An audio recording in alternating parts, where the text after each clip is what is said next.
me tonight. Too many trials are true. I said too many tales tell me to remember. Come on, man, we have done. There is too much to gain. I want to sing it again. To Lord, too many miles behind me. No matter what you have got to, too many trials are true.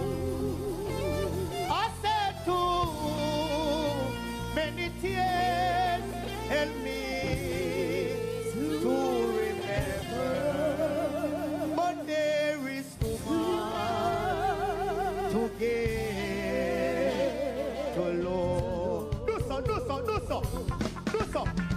so. Set up across the hard burning desert. Sometimes I struggle the right road to choose. Oh you do, but somewhere over there there is cool, clear water, and defeat is one word. I don't you emancipation for oh you do. I said to many sons lie beyond the mountain. I said to many rivers might be I walk through. I said to we have done. Awaiting over yonder. Oh, there is too much to give to Lord. Can I testify? Set across the hard burning desert. Sometimes. Say your struggle, the right road to choose. I said somewhere over it there is cool, clear water, and defeat is what. Come on, we have done. I don't know. Who am I to look for your name now? He laid his hands on me. Christ laid his hands on me. Who am I to hear Jesus went and died on the cross? Up on the cross, he died up on the cross. He died up on the cross. Sign up in him. We have done. Jesus, you stand me way. You stand me way. Sign up in him. How you do? Jesus, you stand me way. Sign up in him. Emancipation for. How want you look for your name now? I have been through the storm, but it seemed like forever. One minute tonight, for your night of confusion, wake and been on so long. Can I testify? For your ship has lost anchor. Everybody, for this storm got you gypsy. Everybody do so, everybody. For your night almost over. Tell me something. He can ride out your storm. Everybody, say ride out your. Ride out your storm. Oh, God is there with you. God is there with you. Singing you may not feel it. Singing you're not alone. I say you're hurting now. For your morning is coming. People, you can hold on to Jesus. Oh, he can ride. You're ready to ride a storm. Ride out your storm. Ride out your storm. What kind of storm? We beg you, Lord. Do so. We beg you, me Jesus. We beg you, me Jesus. Singing ride out you. Oh, God is there with you. Oh, you do. We say you may not be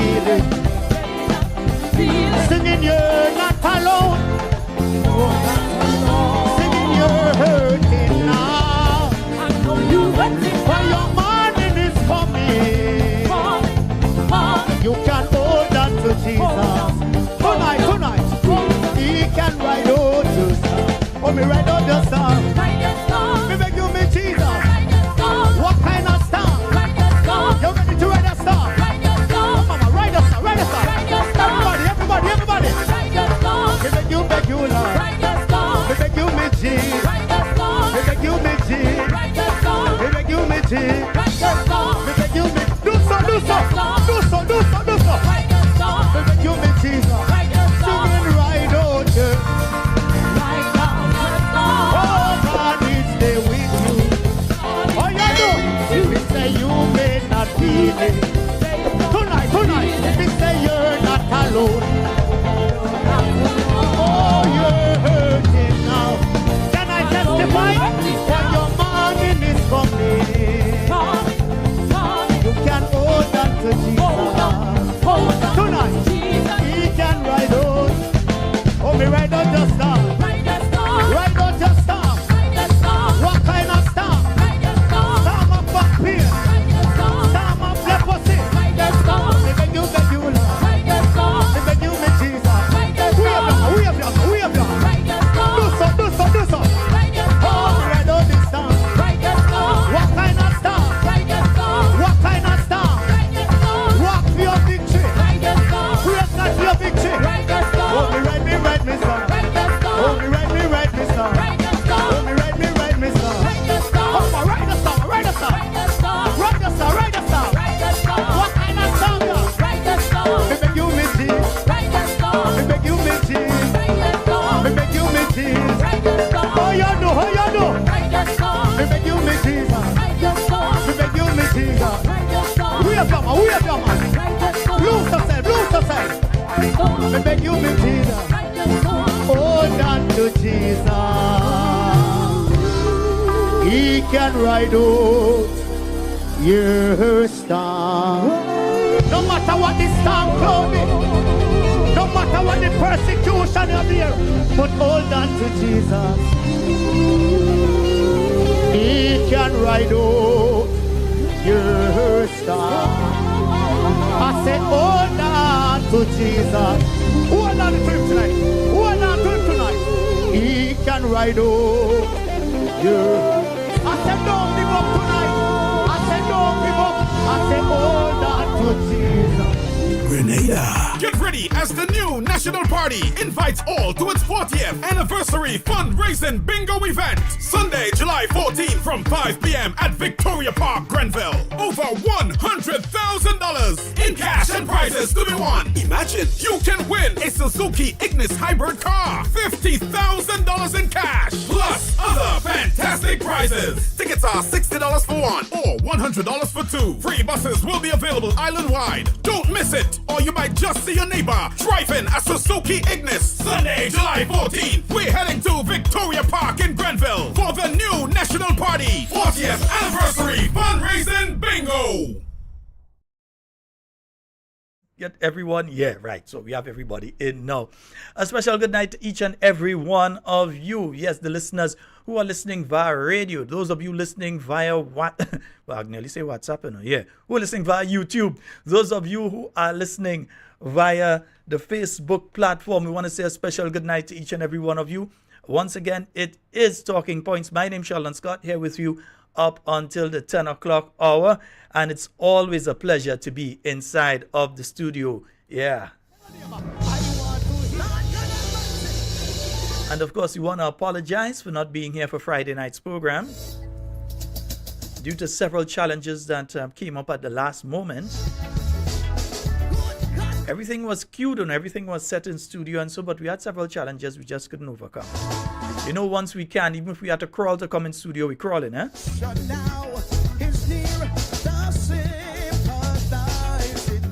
So a special good night to each and every one of you listening via Real FM 91.9, 91.5. Hope that you all are having an absolutely fabulous night tonight.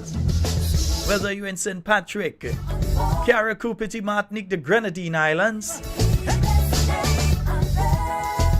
Those of you going down on the East Coast, yes, St. David. The listeners out there in St. Andrew. Those of you over in St. Mark, St. John. And of course the St. George listeners. Those of you listening online, we say a special good night to each and every one of you. And again, we want to apologize for not being here on Friday night. Totally unavoidable.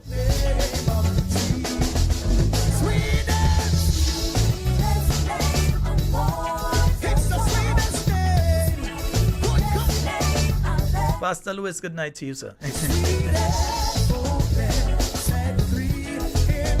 Listra, Abraham, Alban, Sandra, Kathleen, Francis, George, Cynthia, Debbie Seals, Errol Bonaparte, Maud Martin, Anne-Marie Celestine, Grant, Agnes Henry, Kelvin, Alexis, Ann Andrews, Jessie, Sherry.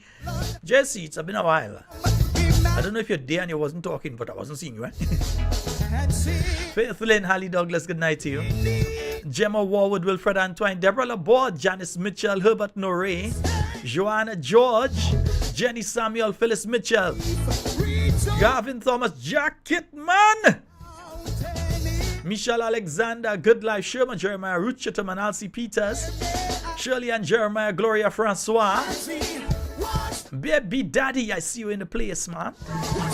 Matthew Boyne, good night to you. Carib Spice, Marilyn Ferguson, Jackie Raymond, John Stafford, Osbert James, Marilyn Pancho, Veronica Lewis, Hillary Joseph, Rosalind Jones, Natalia John, Dennis Fabio, Trajan John, Sky, good night to you.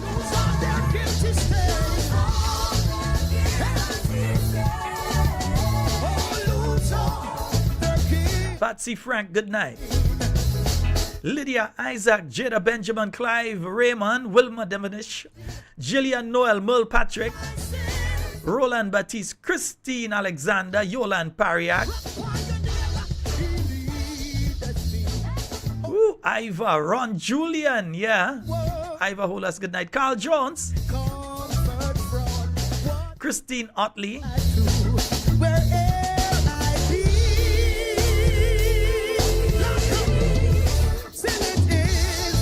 yeah, Rodney Barry, I see you. Red Girl Pascal, Cindy Thomas, Velma, I see you there.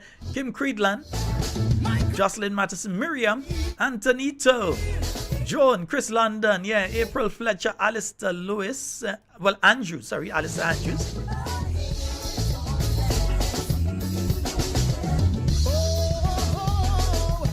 Shemi, I see you over on the Facebook, yeah. Sherry Lambert, Jill Williams, Landa Ragbasing, Dana Abraham, Jamari Ant, good night. Peter Striker, Lewis, I see you. Dixie and Victor.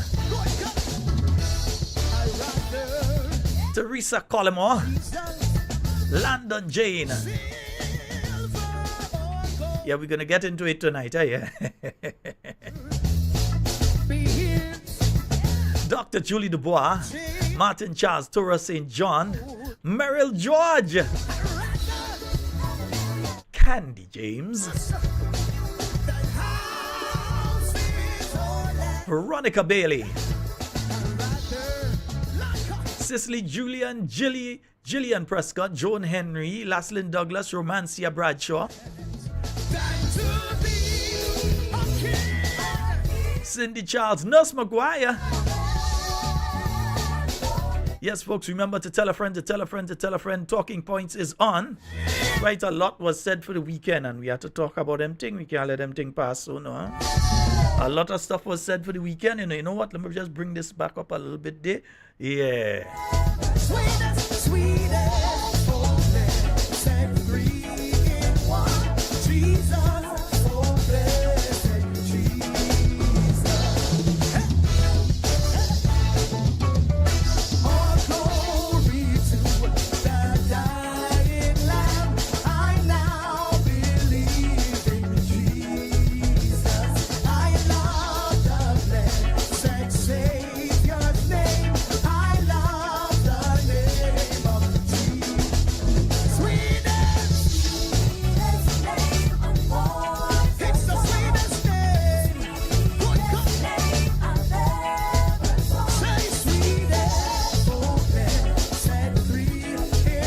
just letting the numbers build up a bit, yeah? Yeah, you're looking nice there. Remember to hit the like button and the share button. There is a fountain filled with blood drawn from Emmanuel's vein, and sinners flush beneath the flood, lose all their guilty stain. The dying thief rejoiced to see the fountain in his days. Good God. And there may I, though violently, wash all my sins, wash all my sins, wash all my sins away, wash all away. Oh, and there may I, though violently, wash all my sins, lose all their guilty stain. Oh, lose all their guilty stain. And there have I, though violently, wash all my sins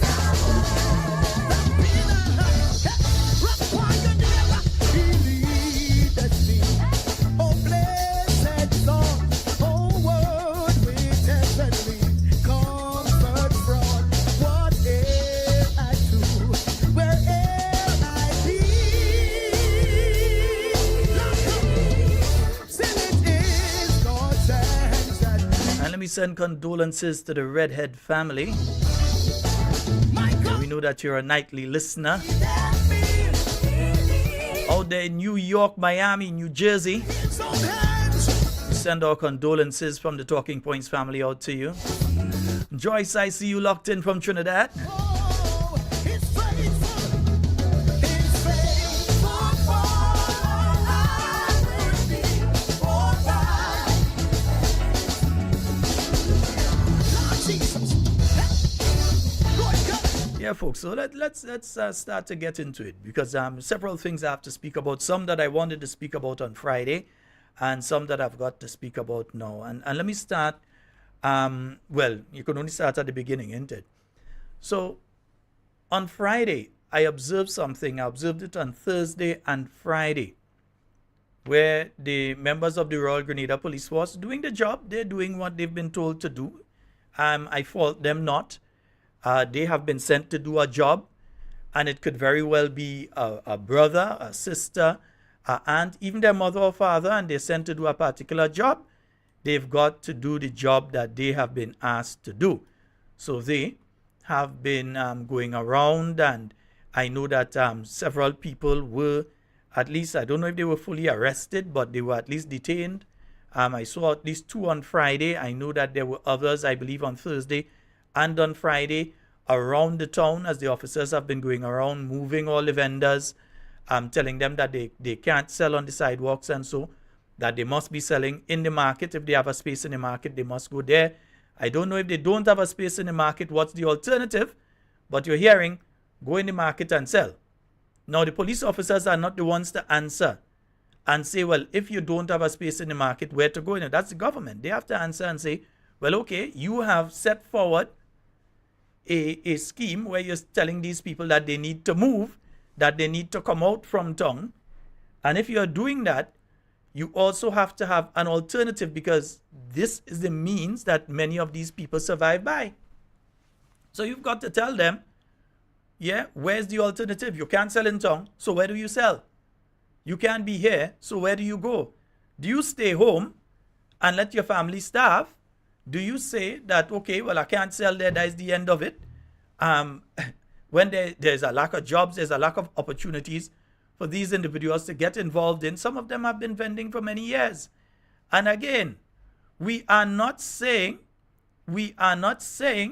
that what is taking place is correct. We are not saying that people should just be allowed to vend any and anywhere, and then people have to walk in the street.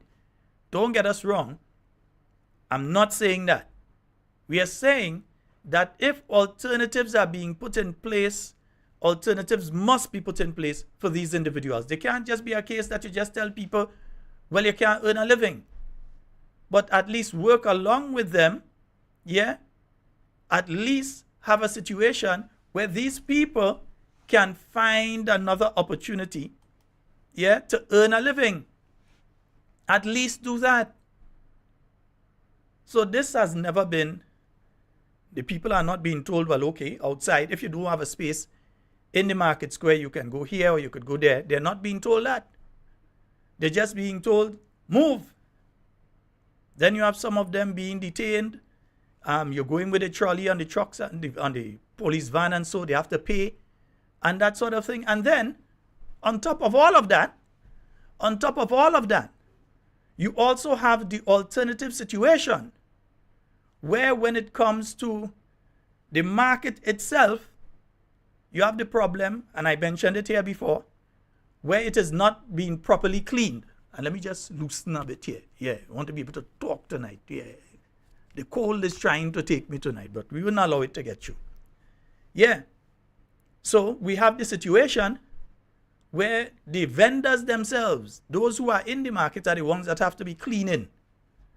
You have situations where people are going into the market at night, and we're not talking about, I don't believe it's normal people that going and do this, but they're going and defecate in front of people boot in the market in the night.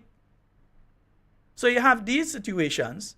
You have the added situation where the drainage is not being cleaned, so there is a smell to various parts of the market. It is not being handled, and you're telling everybody go there. Then you pass around to the vendors and you give them letters, demand letters, basically saying to them, hey, if you don't pay up, you're owing, and if you don't pay up by this point in time, you will be put out of the market. That is what is being said. That is the sort of thing that's taking place. That if you don't pay up by this point in time, you will be put out of the market. Yeah? And then when you check back now, you realize that during the period, because in my belief and understanding, during the period of COVID under the new National Party, there was some leniency when it came to the vendors at the market, to many of them. Because obviously they were locked down in place and so on. You can't expect a person to be paying for a place in that facility at that point in time when you had lockdown in place, when people really couldn't travel to shop as they want to shop or gather to shop, and where various protocols had to be put in place. So now you're looking at that period and you're telling people, look, all you owe, and trying to make the people pay for that period. The same thing take place with another facility where an individual they were given leniency because COVID was in place. They were dealing with a place that they were selling food and so on. The property itself was owned by the government, and government said to them, hey, people can't come and buy because of the COVID restrictions, and as such, we are going to allow you to skip a couple months while the serious restrictions were in place, because we had restrictions. People couldn't go out and eat. They couldn't go to restaurants and so on. So how do you expect the people to be able to pay for these facilities, same as the people in the market, to pay at that point in time? But no, they're coming behind them now and saying that you have to pay for that period of time. And then you have NDC activists going around telling their supporters, don't worry, we're getting rid of them NNP and them in the market just now, so all you go get them boot on them. Don't worry with them. We'll get rid of them NNP and them inside it. That's what some of the activists are going around and saying. But why they didn't talk about what you have been hearing now, that some of the receipt books from over the last 2 years, some of the receipt books are missing. In other words, on the market side, the management side, there seems to be an issue when it comes to whether or not people have been paying. Yeah? You're hearing talk about who was responsible, and receipt books have been missing. You're hearing all sorts of talk. That's what you're hearing out there. Just reported what I'm hearing. And yet still you're making the move against these people. It seems as though this administration has a kind of special hatred. Romancia, don't worry about that.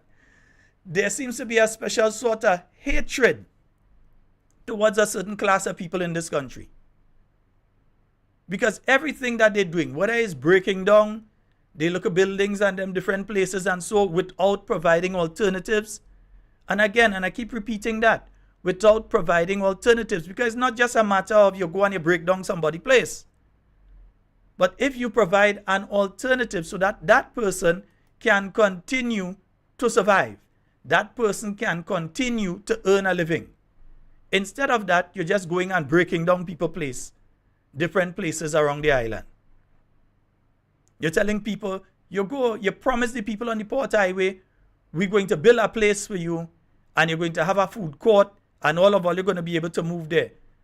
Then you send people afterwards and tell these people that they have X amount of days, you come in and break the place. That's the sort of behavior of this administration. It's like they don't care about anybody. They make sure they raise their salary high enough so that when they go out of office, they're well set. They make sure that they're making, in 5 years, what other government ministers made under not just the NNP, but the former NDC administrations. They're making sure that what those other parliamentarians before make in 5 years, they're making it in 5 months. They're making sure. You're hearing of all sorts of side deals. You're hearing it on the streets. You're hearing that Minister X going to this one and saying, well, look, we're going to give you that, but you have to give me this. So that they're collecting our money on the side. You're hearing all those things. But they want to talk about all kind of things. They ain't talking about that. I see some of them. They are attempting to get people like myself and others into a personal back and forth. I don't have time to waste with unintelligent people like them. Because they cannot say what we are saying here is not true. They cannot say that we come here and we lie for the Grenadian people. They cannot say that we come here and we were saying this and we were saying that and it's not correct. But those are the things that are taking place. So the new National Party say, okay, COVID in place. All you could stay in the booth and think, don't worry to pay for this month, that month. You give them some, you be lenient with them. You say, well, okay, you're not earning anything in that period of time. We're going to cancel that. This government come back in all over for that period of time. I mean, come on. It's human beings you're dealing with. It is human beings that you are dealing with. People that have family that they have to take care of.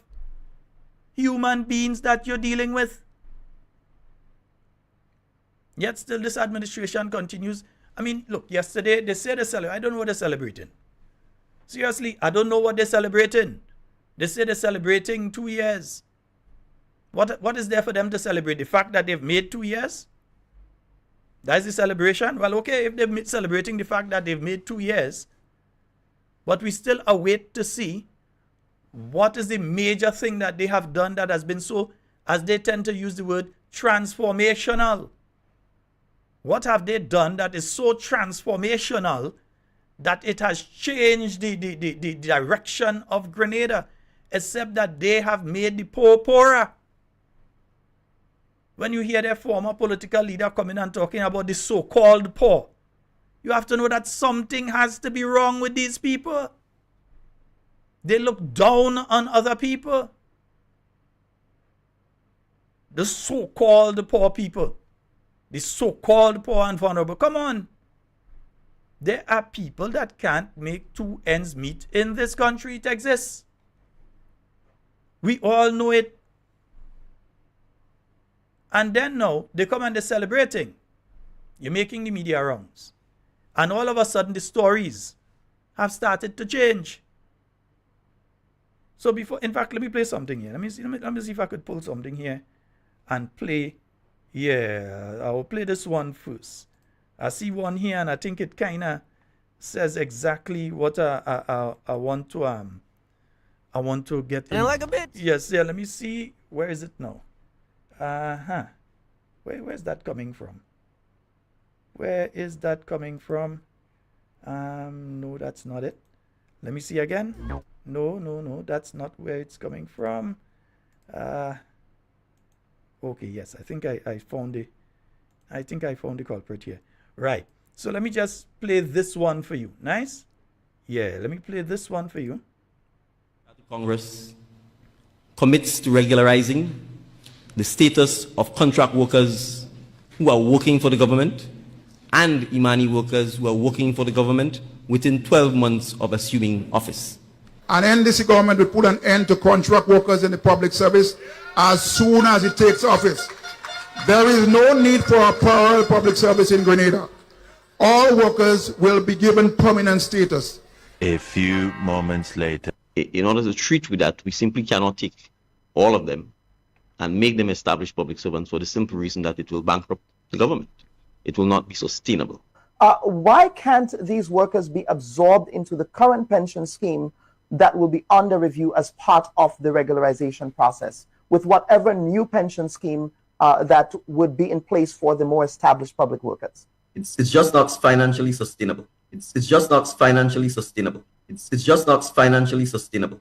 Put everybody, put all Imani under permanent staff.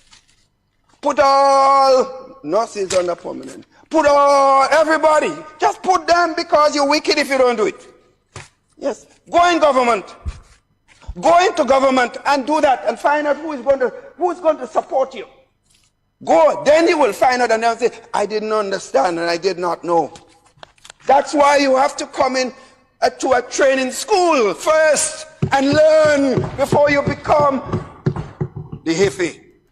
The National Democratic Congress commits to regularizing the status of contract workers who are working for the government and Imani workers who are working for the government within 12 months of assuming office.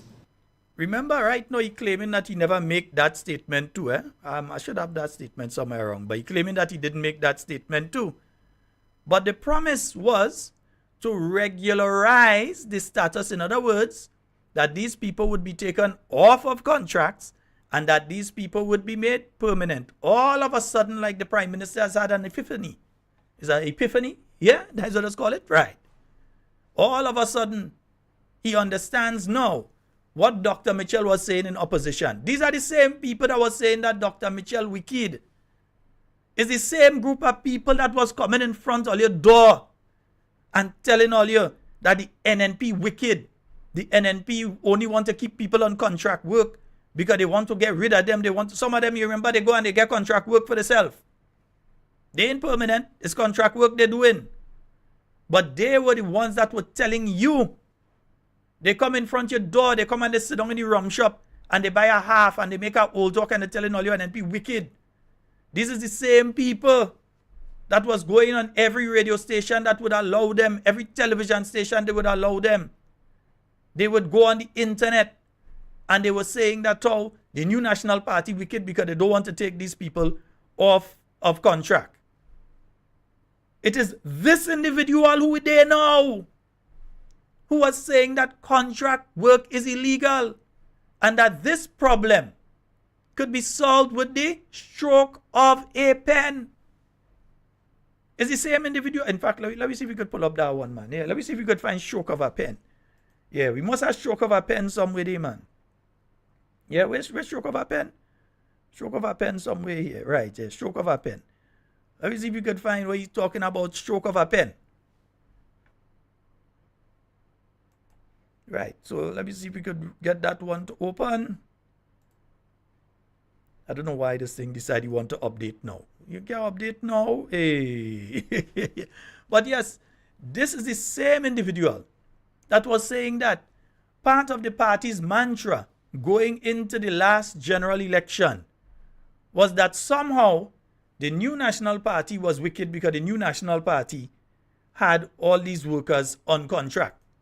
Not unemployed, Not sitting at home doing nothing, That these people were on contract and that it was such a bad thing. In fact, let me listen to him, man. And I want to take it in. Yeah, let me qualify. What happens to them? They remain on contract work. So what has to be addressed is the fact that the government has to end this contract work. Absorb the employees because they are doing jobs that are normal, customary, and required. Let's take, for example, a cook in a school. If you have a school feeding program, that job is required indefinitely. There is no reason to put a cook on a contract work. Right. And remember, when you put her on contract work, she has no pension. She has no chance of getting health insurance. She has no chance of buying life insurance because the incomes are very low. Yep. Right. And if you go to buy these things, they will say to you, well, we have no guarantee that you will have a job 6 months from now. or 12 months from now. And so no one wants to deal with you from a financial perspective when you're in that position. Right. And I'm saying the job of the citizens, of the government, is to fight for its citizens, to protect its citizens, to encourage its citizens to be independent, not dependent, Right. not vulnerable. So that is the challenge we face. And I'm saying it is solvable by the stroke of a pen. Yep. And let me make this Let me just make sure, no, because see, people that say we are saying things and they try to give the impression that what we are saying is not true. So they start with the personal attacks. Attack Sheldon, attack Master Carl, attack Prince, attack Andre Donald, and even worse, attack Jenny Simon. So attack them. Call them all kind of name. Talk about their physical attributes. Say thing about them. Say they owe. Which person in Grenada do? Every man jack in Grenada owe. All. Everybody. Nobody can stand up and say they don't owe. Once you over a certain age. So everybody does owe. But they're saying all sorts of things because they're trying to distract. They want you now. They would want somebody like me now to come on here and spend 2 hours cussing them. All you think are stupid. It's not all you know. Come and say what we are saying on the program is not true. Come and counteract what we're saying and tell the Grenadian people that what we have said here is not true. Yeah? That statement is untrue, my brother. Yeah. That what we are saying here is untrue. Come and tell us. Come and tell us what we're saying here is not true. Because what we are saying is exactly what all you say. A stroke of a pen. There we hear him. dependent, Right. not vulnerable. So that is the challenge we face. And I'm saying it is solvable by the stroke of a pen. Yep. And let me make this further point. It is actually illegal. The Employment Act clearly says that you cannot put someone on a fixed term contract, meaning these short term contracts, when the position they are filling is an indefinite one. So the government itself is breaking the law. The government itself is being lawless. So I'm saying in those circumstances, they should in fact end the contract work, regularize the status of their employees, and any other incentives that should be offered to them to make up for the period that they've been on contract jobs, in fact, should be given to them. Did they do that? Down to the Minister for St. John boyfriend on contract. Yeah?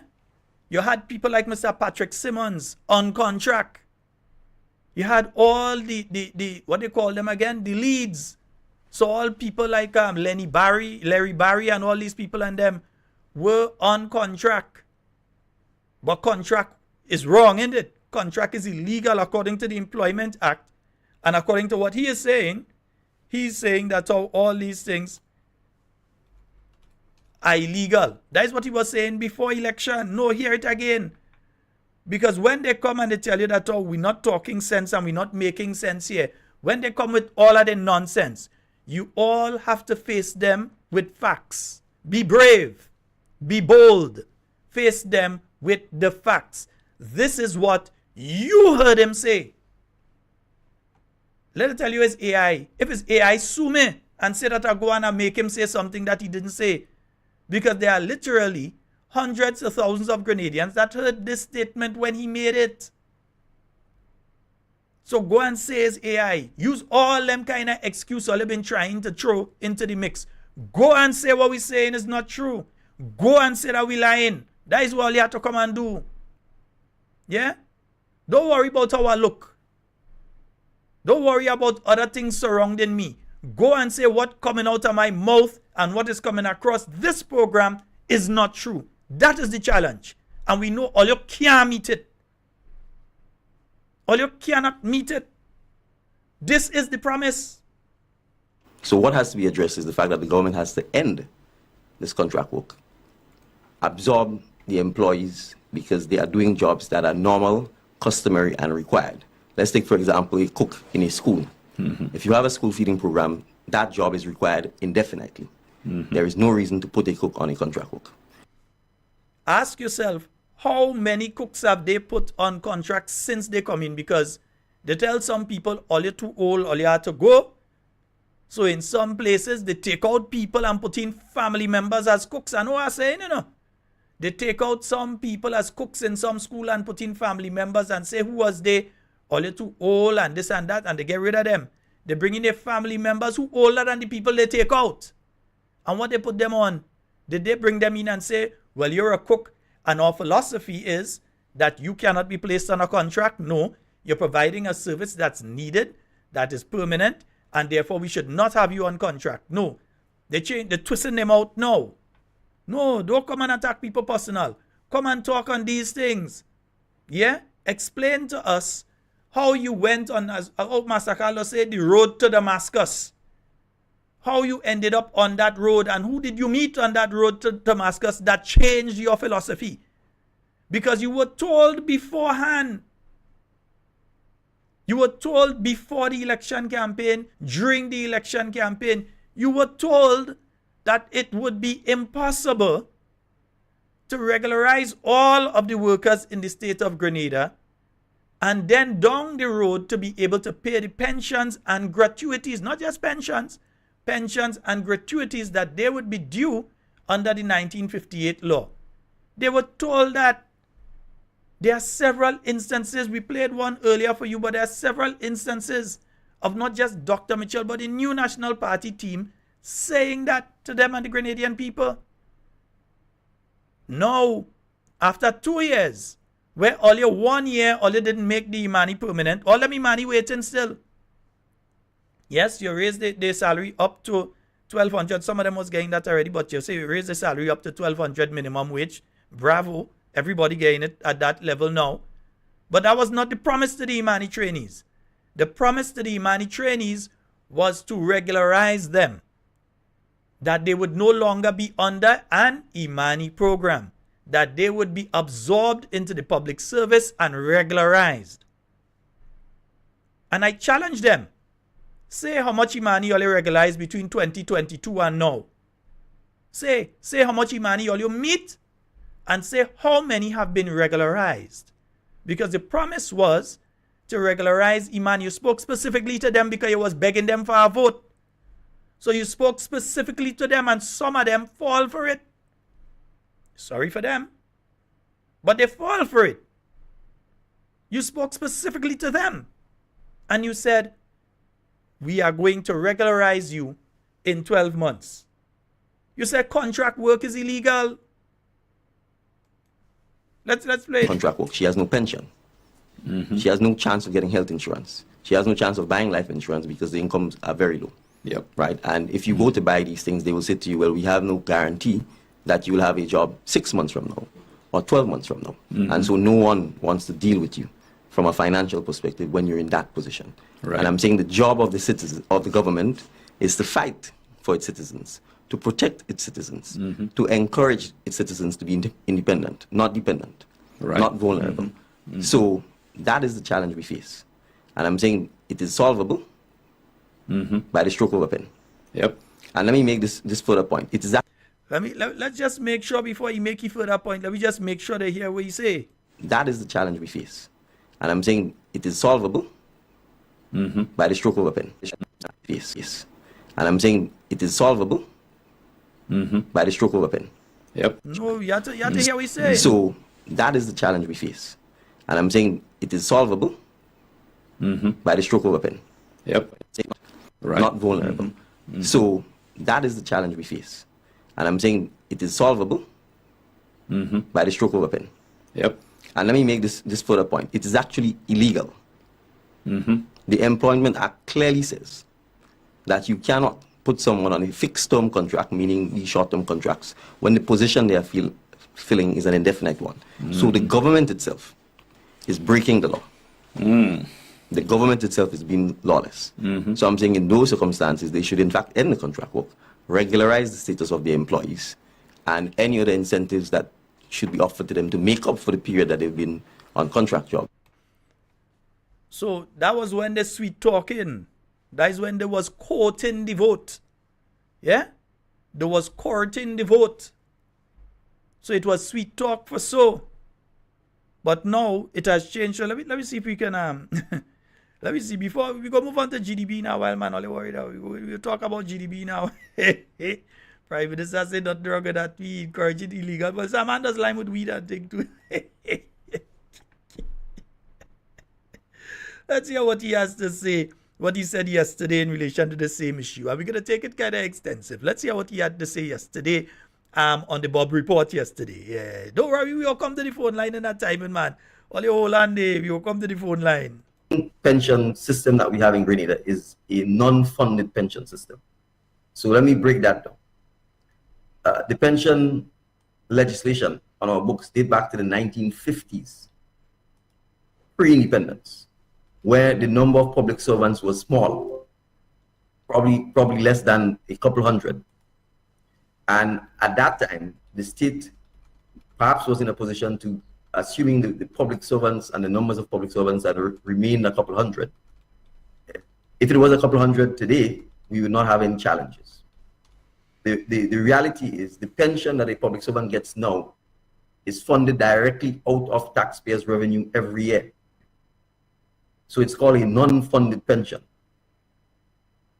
In other words, the pension isn't actually guaranteed because there's no actual funds that is set aside and being invested to pay that pension. And that is why you find many times in countries when you have a pension system like this, right? It's not a system. It is simply a case where the government has to find the money out of its annual budget every year to pay our pensioners. The problem with such a system is that if the government runs into fiscal challenges, the first set of people who tends to get chopped are in fact pensioners, because the government can't afford to not pay the workers because then the country will grind to a halt.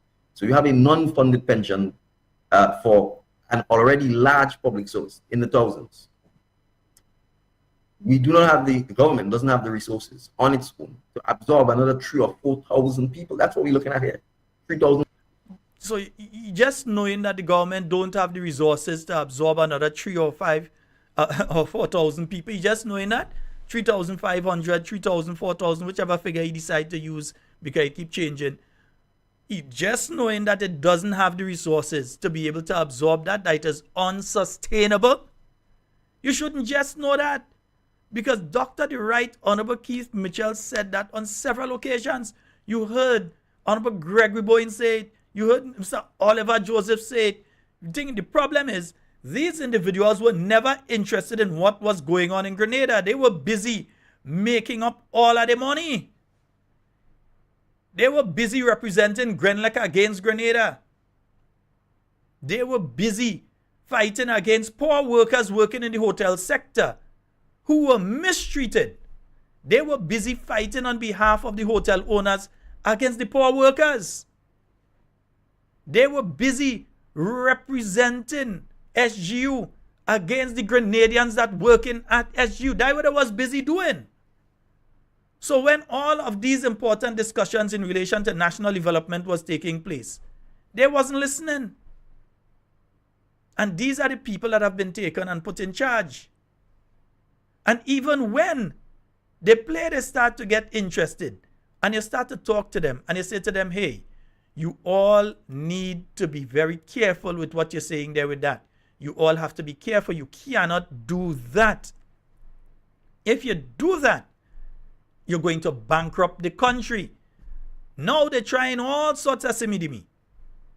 Oh, we have to come with a new pension plan, and we're going to do it from the 1st of October. Let me hear the rest of what they're saying, man. 500 persons who work in one way or the other government and are called contracted workers who do not have any pension.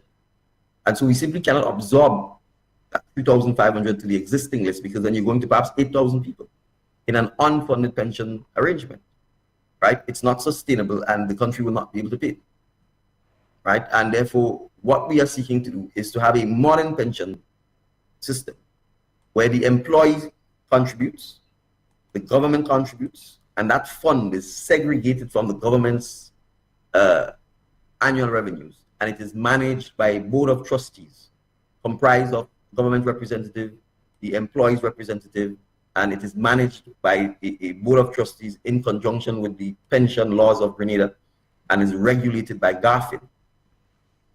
They don't qualify, what happens to them? They remain on contract work. So what has to be addressed is the fact that the government has to... So let's just pause that one for the time being. So folks, what he's saying there now is that they need to The unions are going to, but the unions don't know about that. Because the unions, my friends, the unions are saying, and in fact the main union, because the main union that's going to be affected by this more than any other union is the Public Workers Union. The promise to the people under the Public Workers Union was that it can be done, they can be regularized. Those that are on contract can be regularized by the stroke of a pen. The promise to the people under the Public Workers Union were that they would be regularized within 1 year, as soon as taking office. Now the promise has changed. And they say, we're leaving all you as contract workers, but we could provide a pension plan for you. But you don't go and speak to the union and say, this is the pension plan that we are thinking of, and we would like you all to meet or have a forum with your workers, and they give their insights as to whether or not they would be willing to accept that. That is going to be okay with them. You just put a date and you say, that's when we're implementing. And then the same pension plan you're saying going to be managed by the same workers' union, when the workers' union has not been a part of putting it together in the first place. At least the new National Party and Dr. the Right Honorable Keith Mitchell had the decency to say to the unions, come to the table, let's talk. The unions didn't go, but at least he had the decency to say to them, this is an issue that will have to be addressed. Yes, we need to have some sort of pension outside of the NIS. You need to have some sort of pension for all these categories of workers. But we have to have a discussion as to what can work and what can't work, so that expectations can meet with reality.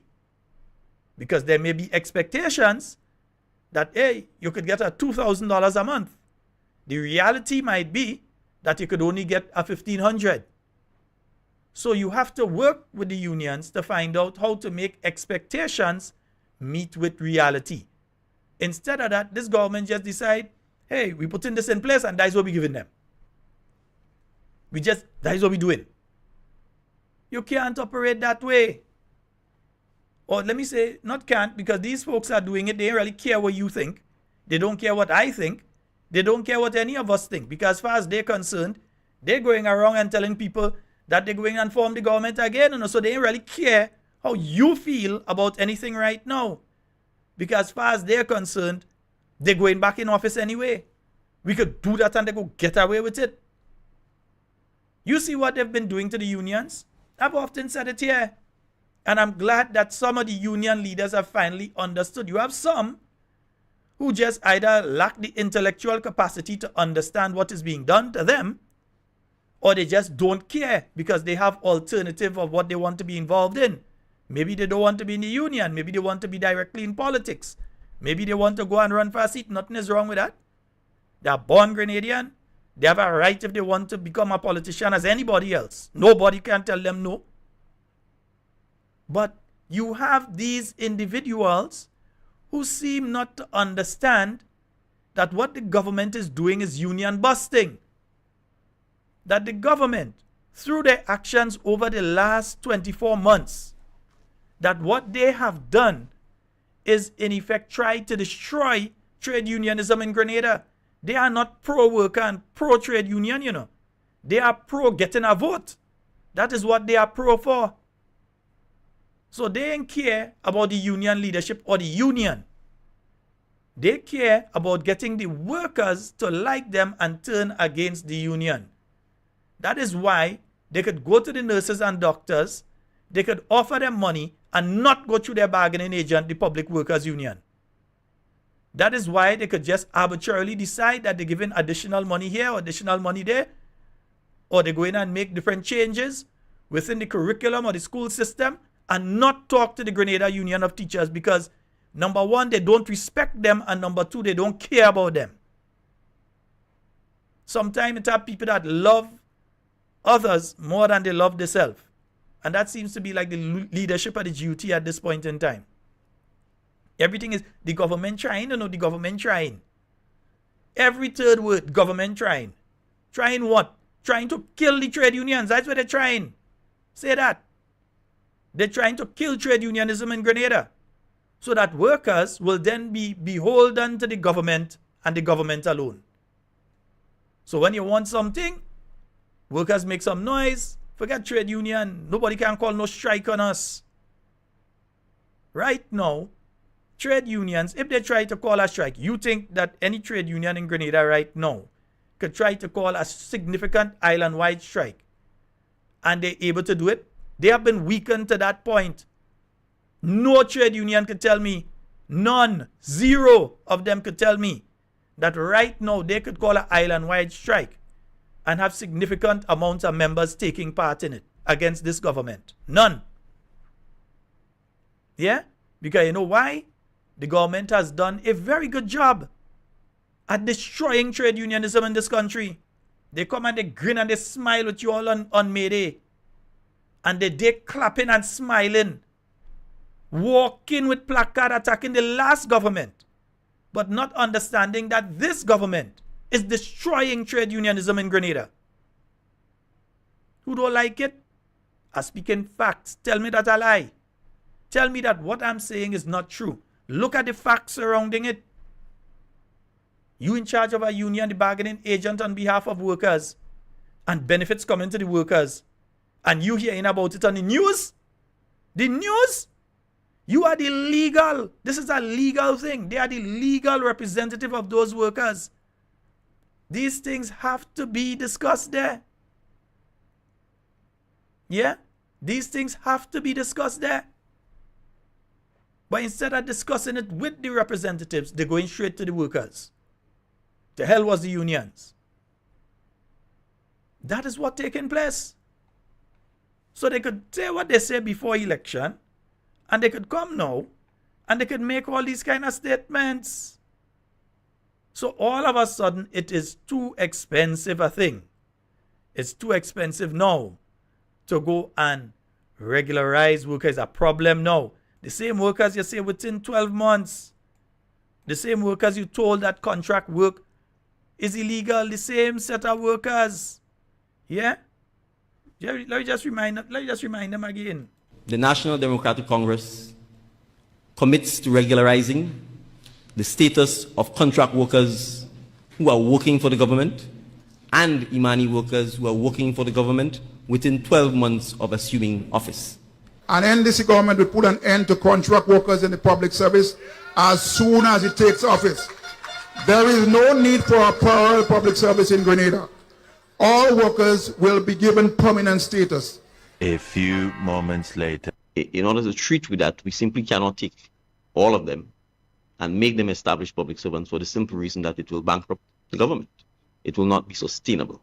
Why can't these workers be absorbed into the current pension scheme that will be under review as part of the regularization process with whatever new pension scheme that would be in place for the more established public workers? It's just not financially sustainable. It's just not financially sustainable. It's just not financially sustainable. Put everybody, put all the money on the permanent staff. Put all nurses on the permanent. Put all, everybody. Just put them because you're wicked if you don't do it. Yes. Go in government. Go into government and do that and find out who's going to support you. Go. Then you will find out and they'll say, I didn't understand and I did not know. That's why you have to come in to a training school first and learn before you become the hippie. You know what? I'm playing that a second time, man. No, you all need to hear that a second time. The National Democratic Congress commits to regularizing the status of contract workers who are working for the government and Imani workers who are working for the government within 12 months of assuming office. And NDC government will put an end to contract workers in the public service as soon as it takes office. There is no need for a parallel public service in Grenada. All workers will be given permanent status. A few moments later. In order to treat with that, we simply cannot take all of them and make them established public servants for the simple reason that it will bankrupt the government. It will not be sustainable.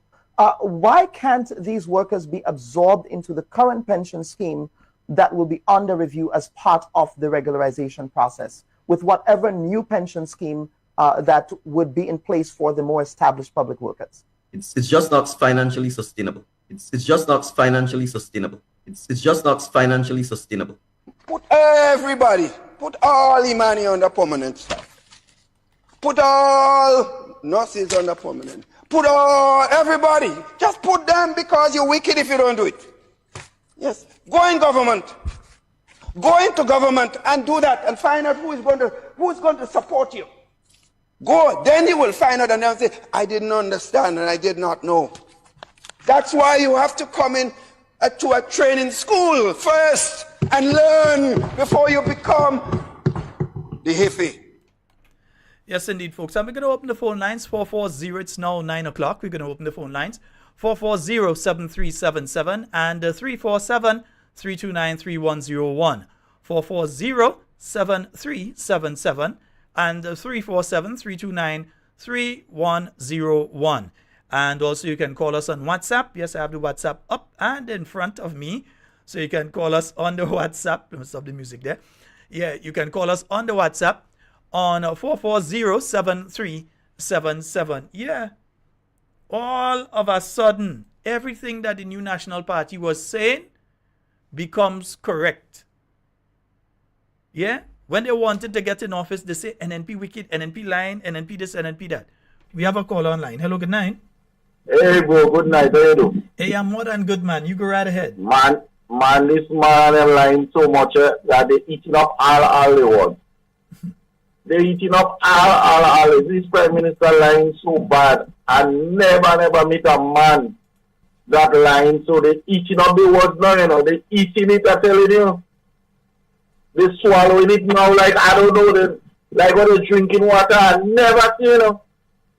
They bad boy. They swallowing me what this Prime Minister is. Mitchell was the baddest thing out, and he tell them that, you know. Now you eating up by you. All what this man wanted us to do was to lie the Grenadians. And Grenadians absorb it like sponge. They absorb the lies like sponge. Don't worry, man. They will get what coming for them. Take care, bro. All right. Thank you very much. 440-7377 and 347-329-3101. Those are the numbers for you to call and get onto the inside of tonight's program. That's 440-7377 and 349-32...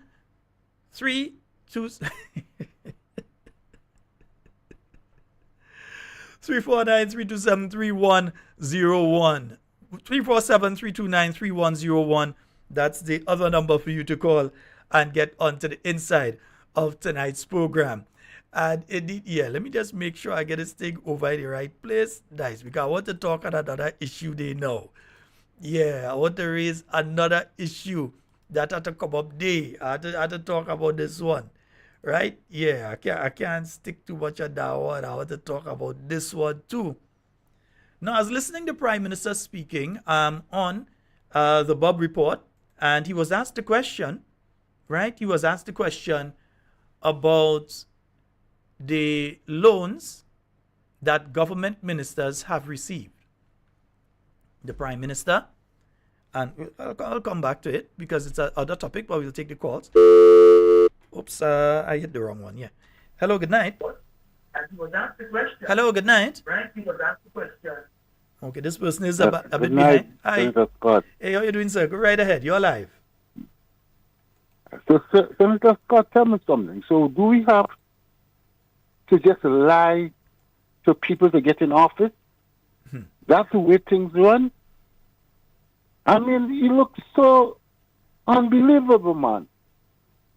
I mean, I was in Grenada, Senator Scott, and I was trying to educate some of my fellow friends. You know, I come, I was by the Esplanade Mall and trying to, the two ladies was, and I was trying to show them these things and them cannot be real. I say, I come from Canada, and we have contract workers. You understand? Regardless illegal or not. You understand? But it can't work, my dear. You know, one of the women understand what I was saying. And both of them was working in the ministry. You understand me? And I was trying to plead to them, Senator Scott. This thing can't work. You must have contract workers, otherwise you go bankrupt the country. You know? And today, the same men who went to school and said they still educate themselves, you know? And we going around, you know, the world and telling people we are the brightest prime minister. You understand what I mean? Just think about it. Because he think we are fools. He laughing at us. And everything you ask him, Senator Scott, I don't know. You don't remember that. You didn't sign that. You don't know what's going on. But everything signed, seal, and deliver to the Grenadian people. You understand? Senator Scott, when I was growing up, every day in town there's a demonstration fighting Hungary. I know you guys get so nice now that or they don't want no demonstration, or they don't want this, or they don't want that. You understand me? How else is it going to work? We got to get up and get. You can't just come and lie to us, so, and then when you get the country to run, you start making excuses about loaning bank and how it does work. You understand me? And how that is your opinion and how you see it. Everything is about you. Huh? But Mr. Mitchell, everything is about you. We didn't do that in the 70s. We get up and we demonstrate. You understand me? We get up as a little boy. We get up and we fought the crowd. They used to say it's only school children. No. Where are the school children now? I mean, it's sad. It's so sad, man. You can't just keep coming and lie to us so and then come and say anything. You know what I mean? They come with a whole list what they do for the country, Sheldon. A whole list. And 2 days later, they have to take it off. They have to remove that. Too many holes, man. Oh, the list that I am on. He can't collect water. Come and stop that, man. Anyhow, Senator Scott, I'm listening to you, man. All right, thank Have you, a bro. good night. Yeah, no problems, bro. Yeah, 440-7377-347-329-3101. Let me play this one because I want you all to hear the Prime Minister. Don't say I say. Yeah, let's hear what the Prime Minister says, and then we'll see what the law says. So let's hear what the Prime Minister says. Question, and then we get to closing comments from you. Now, the leader of the opposition and other elements of civil society have accused your government, sir, of using the Grenada Development Bank, to facilitate the financing of personal loans for certain government ministers.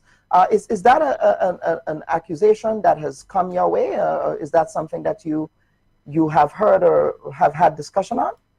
Well, I'll be very straight on this, right? As far as I'm aware, Minister Williams has been a customer of the Grenada Development Bank pre his involvement in public life. That's factual, that's clear. And his relationship with the bank has continued.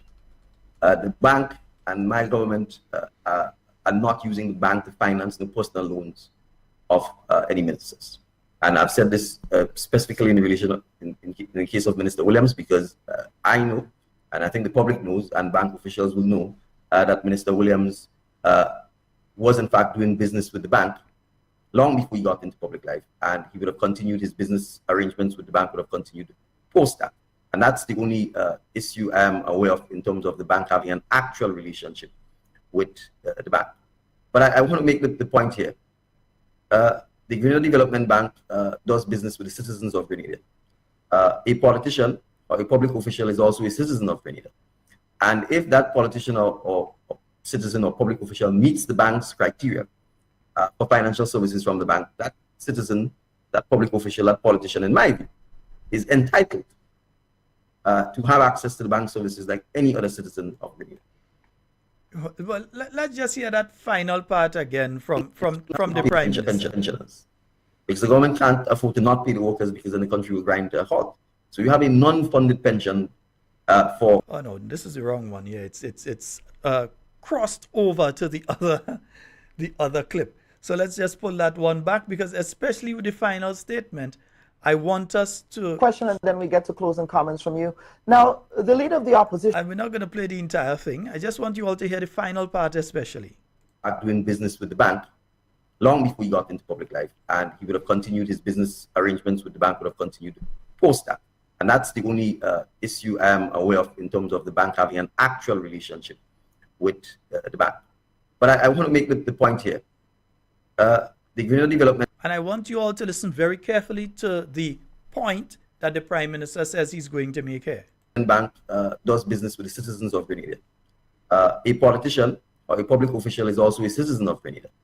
And if that politician or citizen or public official meets the bank's criteria for financial services from the bank, that citizen, that public official, that politician, in my view, is entitled to have access.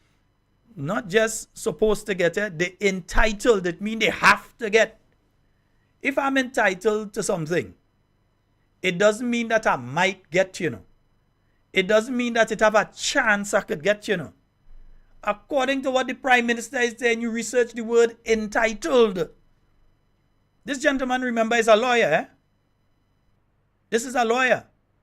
So he knows very well when he uses certain language, what it means when he uses those types of language. So when he uses the word entitled, he is saying to you that these individuals have to get a loan, As long as they qualify, in his eyes, as long as they qualify, that they have to get a loan because they are entitled to the loan.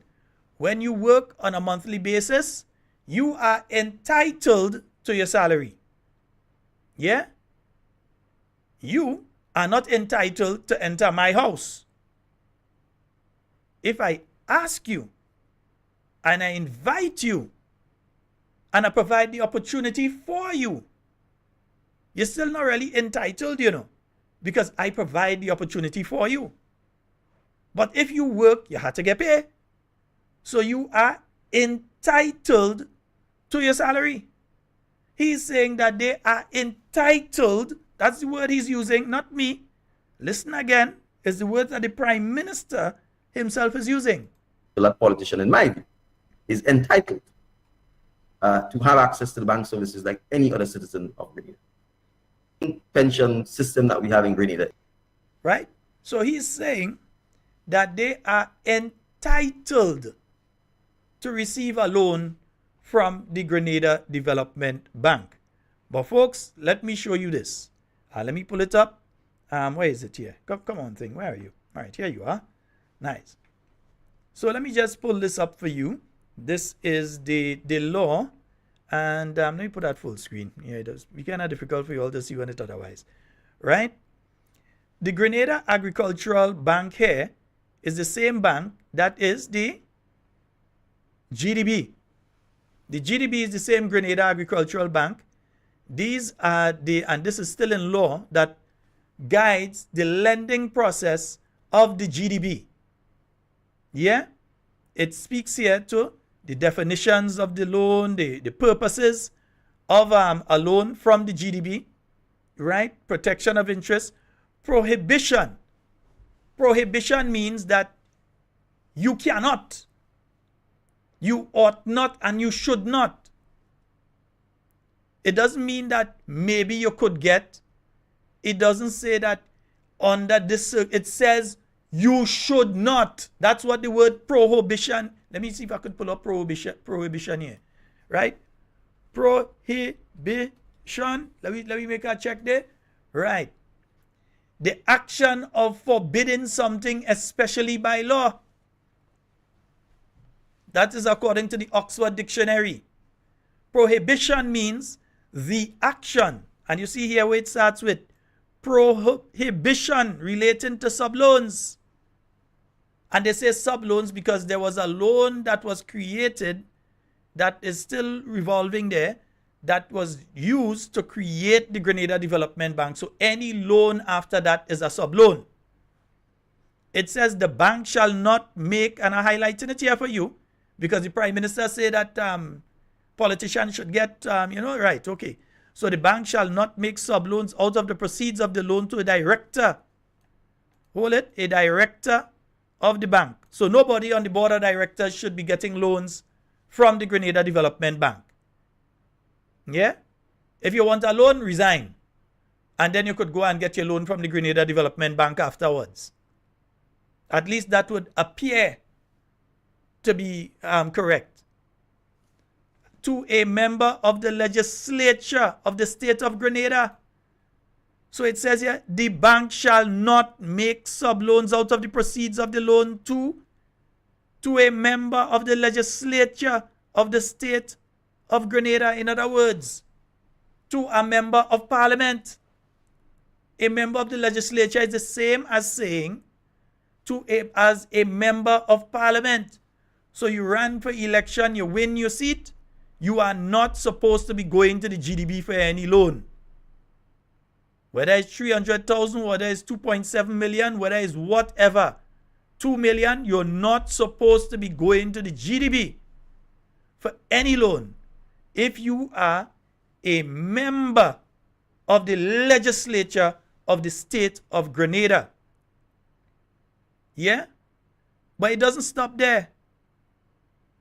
Or to any company. It doesn't stop there. It says not just the individual, but you can't go for a business loan. So to any company controlled by such director or member of the legislature. So if you run for election, you win, whether you're in government or you're in opposition. You have a company. You cannot apply for a business loan to the Grenada Development Bank. That is the law. The Prime Minister is supposed to be a lawyer.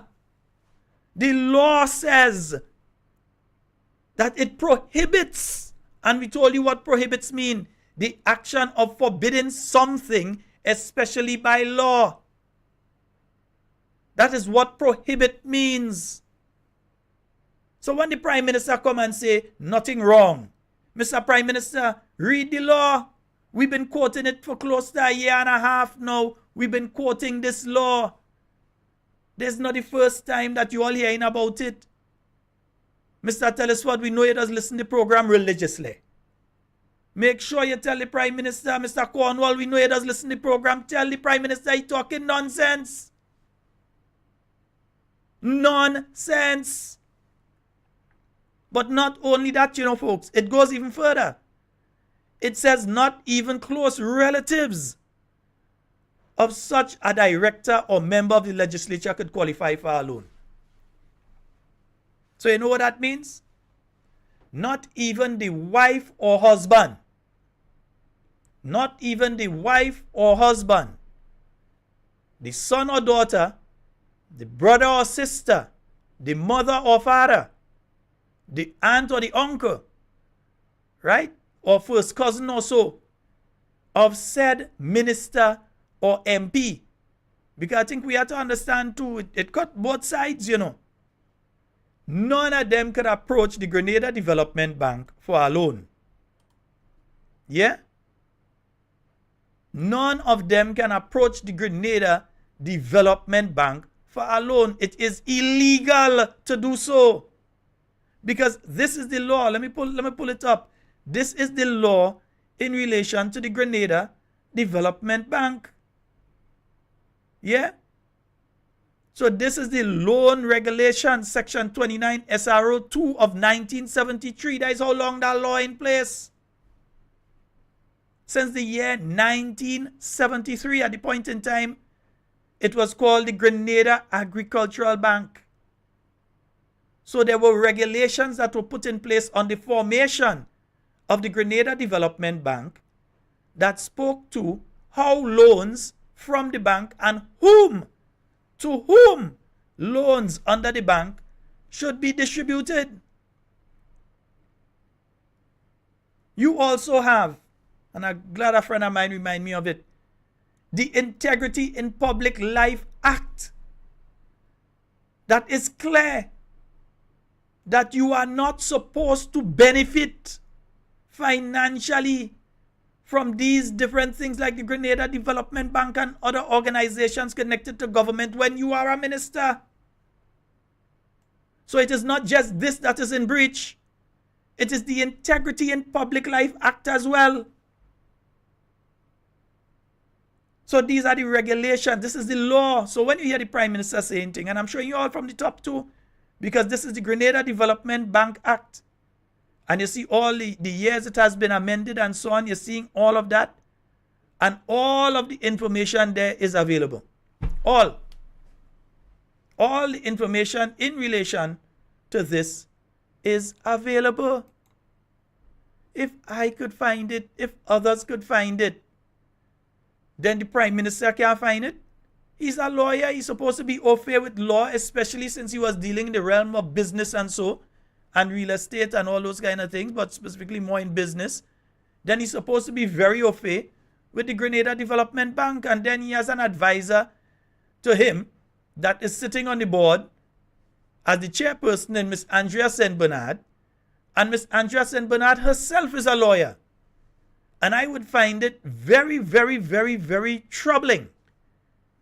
It would be very troubling to people like myself if we were to find out that the board of directors never read the law that controls the organization that they are responsible for. I would have some serious concerns with that. We have a caller online. Hello, good night. Law that controls the organization. Hello, good night. Hey, good night, Sheldon. How are you doing? Hey, I'm good, man. You go right ahead. Yeah, I was just about to ask you to call the names of the directors of the board, and you do it. Well, but one of them. Also, what's interesting is this, the last statement Brother Deacon made yesterday on that same program. When you're living in a glass house, don't throw stones. So I'm wondering who you throwing that stone for, because I cannot recall any minister from previous NDC, previous NNP, GOLP, going to the GDP Bank and taking any loans. And there's a word called recluse yourself from certain things, and Mr. Williams should know better than that. And Dr. Mitchell was warning us since day one about this guy. So now they're putting this guy in front as he's some kind of Superman. He's acting, well, he's the second PM or the first PM and because the second one. I don't know which order, but one of them. And they put him in front as if he's some kind of Superman to shade all these insider things these people doing. Grenadians, wake up. This is not normal. This is not normal, no time. And I looked at Deacon Mitchell yesterday on that program, and his whole demeanor, his whole expression, his whole body feature was off. This man is not in Grenada, mind, body, and spirit. He's not in Grenada.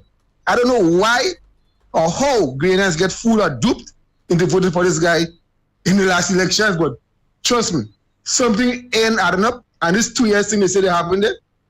I tell you, this guy, I don't know. But Sheldon, you're doing a good job. Give it to him, man. All right. Thank you very much, bro. Yes, indeed. 4407377. Let's go back to the phone line. Hello, good night. Pleasant good night, sir. Hey, good night to you, bro. How are you? I am fine. A lot of people knows my voice, so whoever is listening right now, please screen record or record me and pass it to whoever always passing it to us all your custom. That's the first one. Number one, I would like to know who are the members of the Integrity Commission, if that is available at hand. And number two, in the previous administration, and I'm going to call for it now, I'd like to know who owns the Grenada Postal Corporation at this moment, right now. Thank you so very much, sir. All right, brother. Well, off the top of my head, I can only remember about 2 or 3 of the members of the commission. I know that Bishop Devon Roche is a member. Oh boy. I'm trying to remember the members right now off the top of my head. I'm going to have to find, because I know there was a change as well. Something was gazetted recently in relation to it. There was a change in relation to the members of the Integrity Commission. Probably before the end of the program, I'll be able to pull it up for you to let you know who are the members of Grenada's Integrity Commission. Who owns the Grenada Postal Corporation? I think we could ask Mr. Robinson, because he had a lot to say before and he's in charge right now. So probably he could give us some insight as to who owns the... yeah, he could probably give us some insight. Hello, good evening. Oh, yeah, hello, good evening. Oh, boy, yeah, I lost that one. Sorry, caller, give us a call back. All right, let's try it again. Hello, good night. Hi, Brother Sheldon. Good night. Hi, good night, sir. Good evening. Good evening to you, Grenada. Brother Sheldon, just like any other Grenadian person, I'm very much misguided, misled. I'm very much, I wouldn't use the word disappointed, but definitely I would use the word misled more than anything else. Because thinking about the laws of our country, well, I don't know what else would lead or guide our country. Okay? Now, the laws are precepts or statutes that are being set up by the legislator, right? Now, what I'm baffled about here is that our Prime Minister, okay, being a man of the law, okay, I know him to be a man of the law, okay, at the time when he performed or serving the law fraternity, him as any person wearing a color, right? Mm-hmm. But I find today we have entered into a new relationship where our constitution is concerned. And that relationship is one that of you can do what you want, right? Once you are a member of the National Democratic Congress, right? In government, or layperson, or party members, right?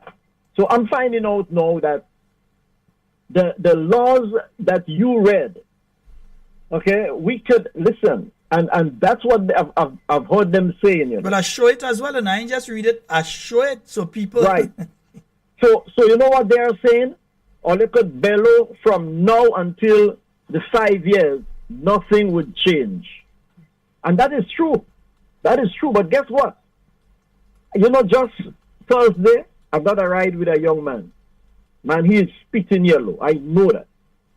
The young man made an application twice for a loan. I did one of the reference letters for him.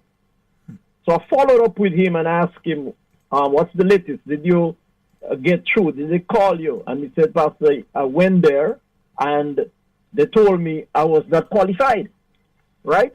And then he told me that he heard on a program that a young man who had applied also for a boat and an engine, and they only told him that he get part of the loan.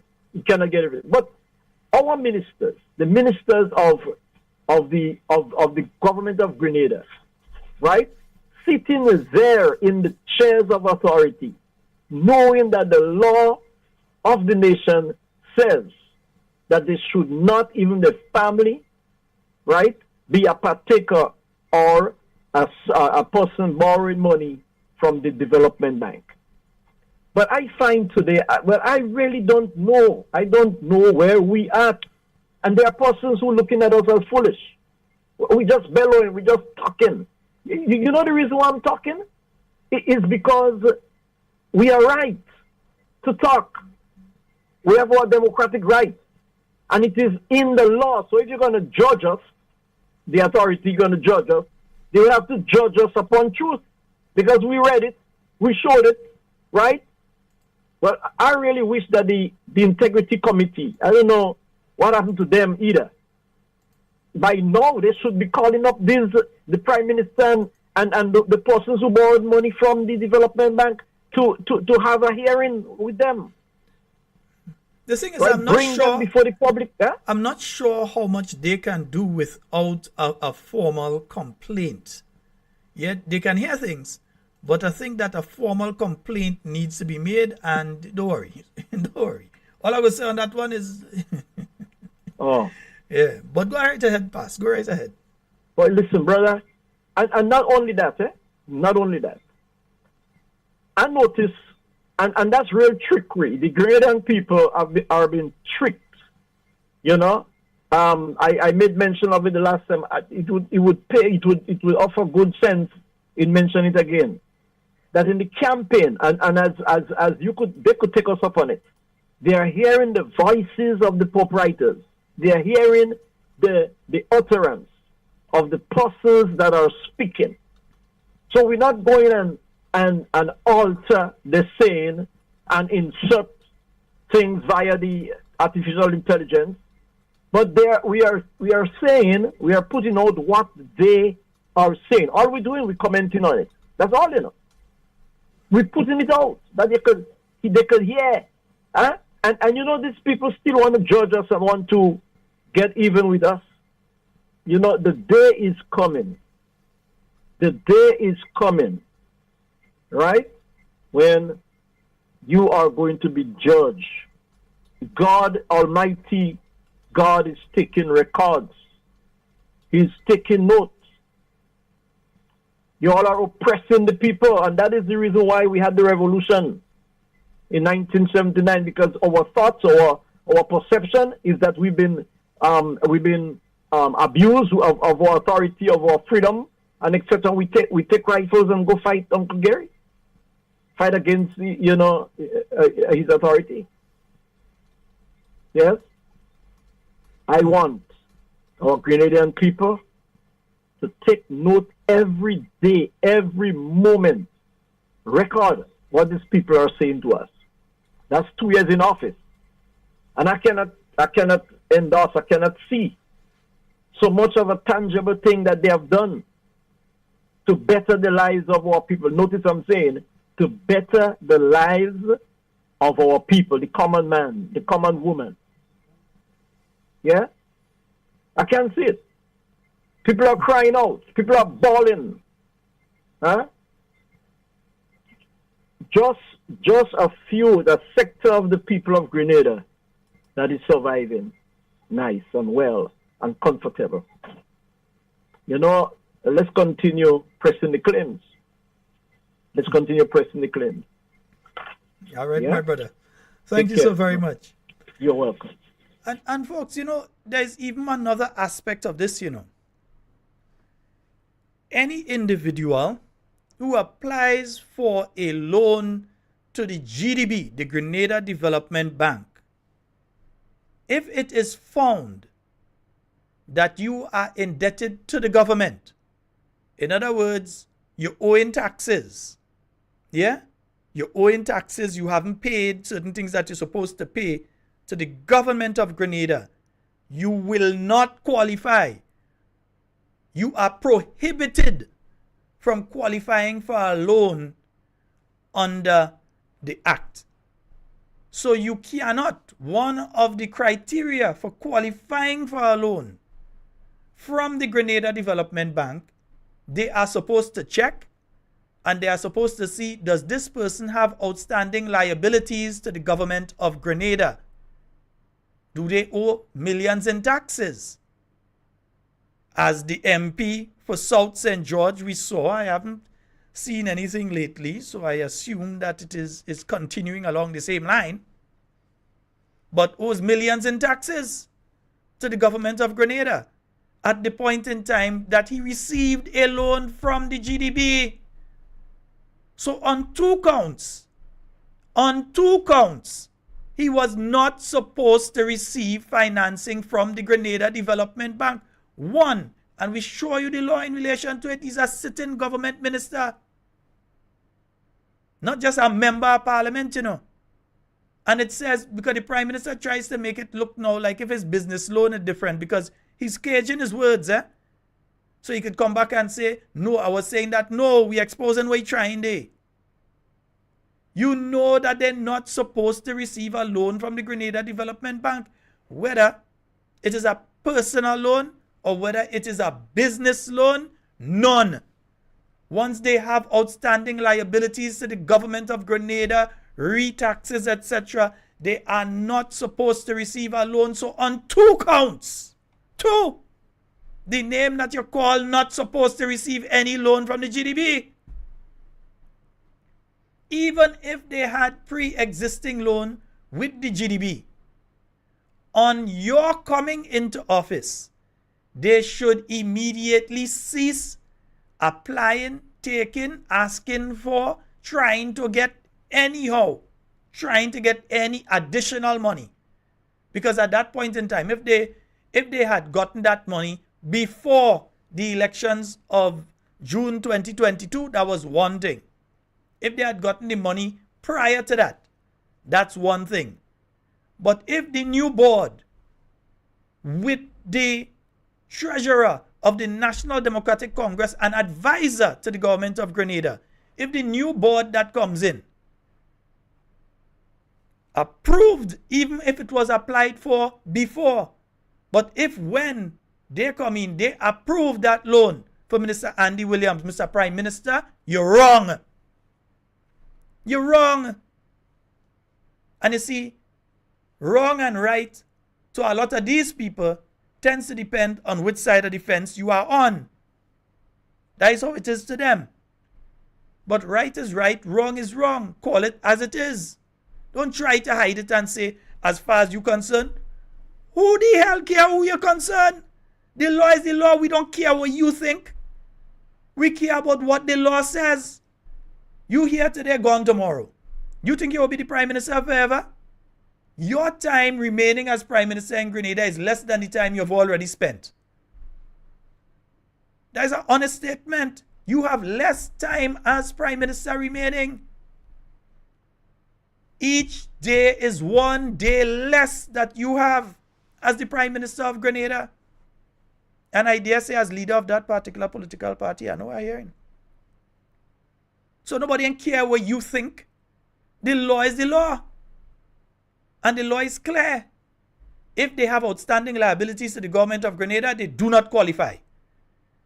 If they are a member of the legislature, a director of the board, or a close relative of either, neither their business can apply for a loan or receive a loan from the Grenada Development Bank. They are prohibited.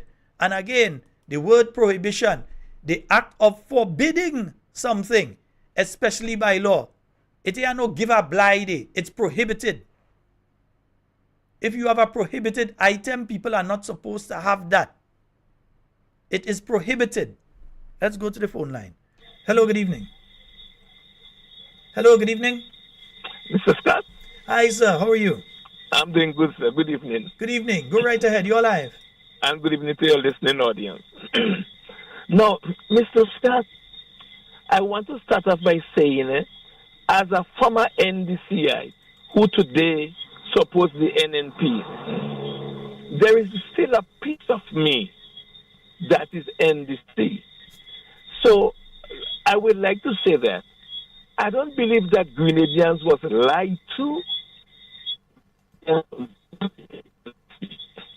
I would like to take it right as lack of institutional knowledge.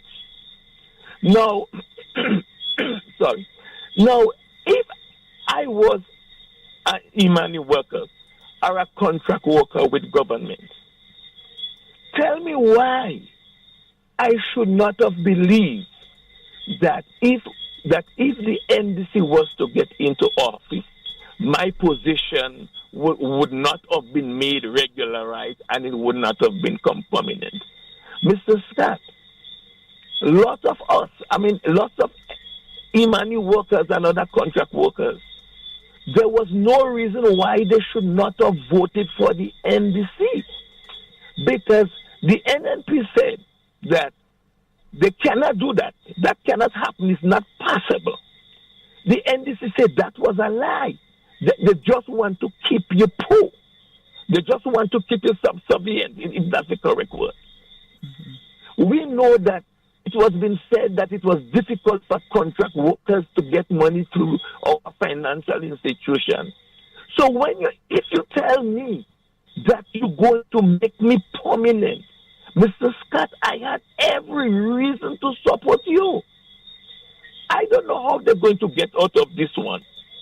For you to be coming and telling me no, the same thing that the NNP said before the exact same thing, you know. It is unbelievable. And the reason why I believe they have to say it in the straight up and down manner, is because there is no other way. From a culinary standpoint, there is no other way to slice it, dice it, or julienne it. There is no other way. So they have to come and give us as raw as possible. This is not good, man. This is just not good.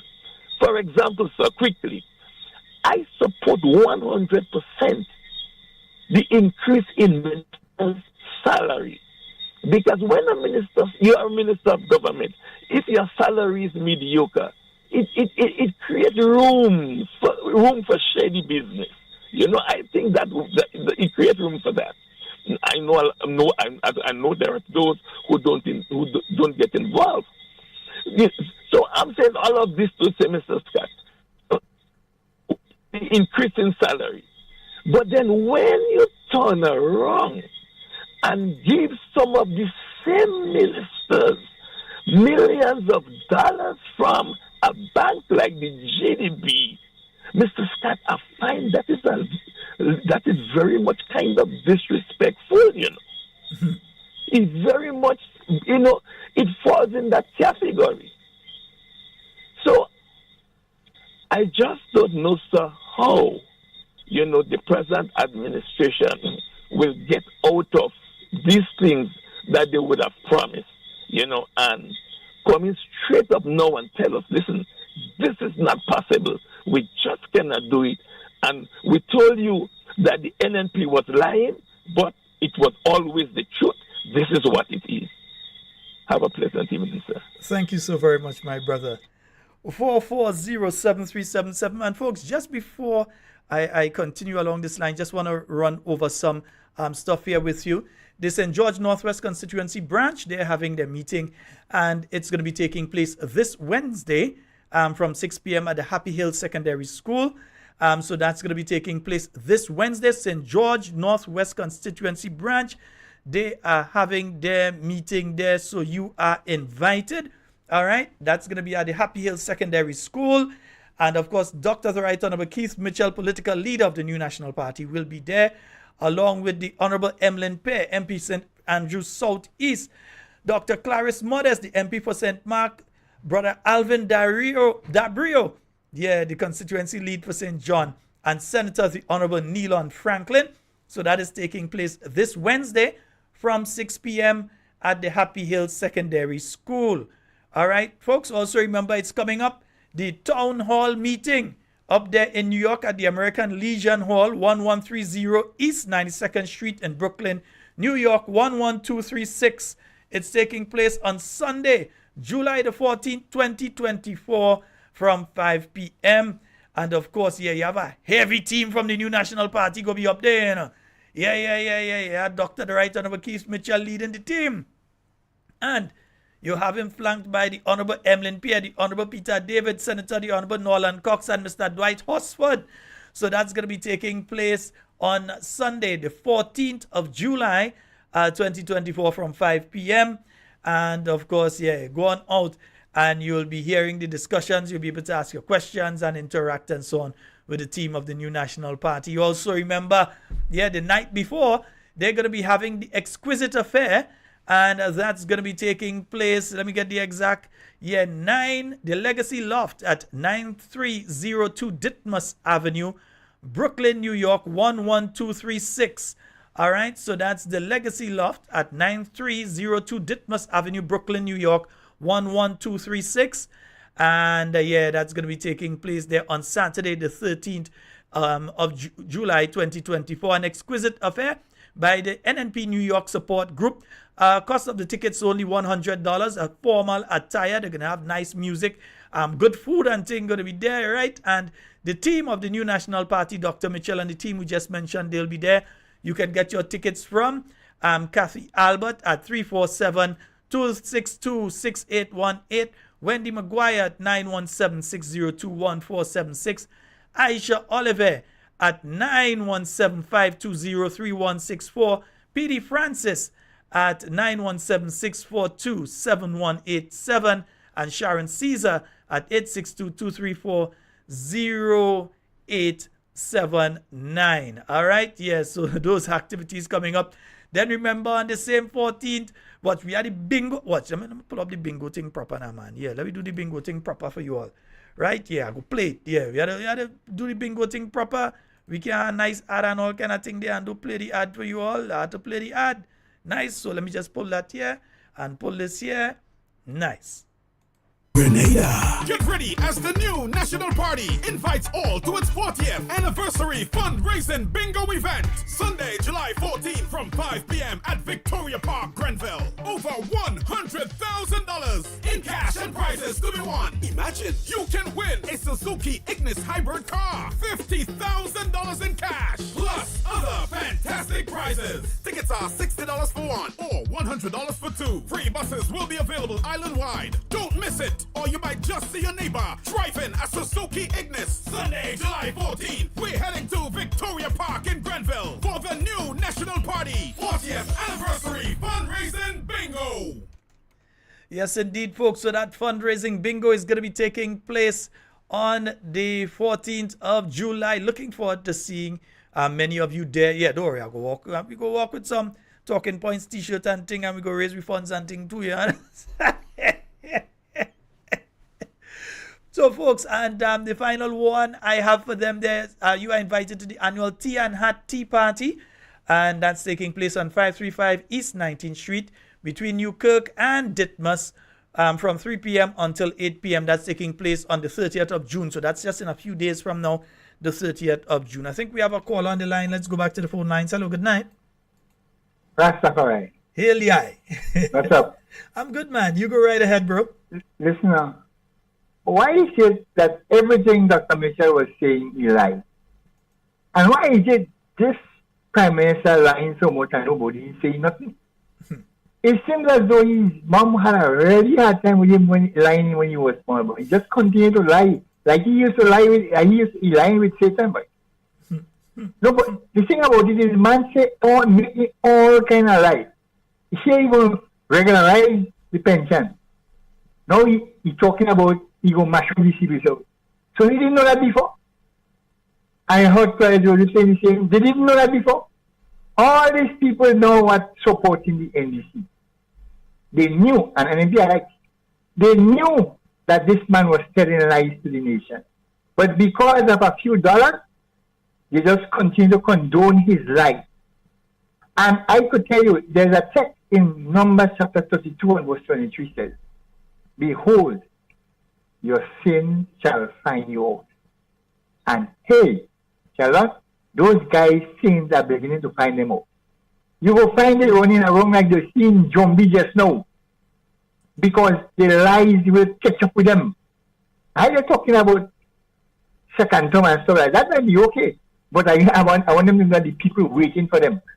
I went down to Chublu today and I saw a project going on down there. And I mean, fiction road is okay. It's a okay thing.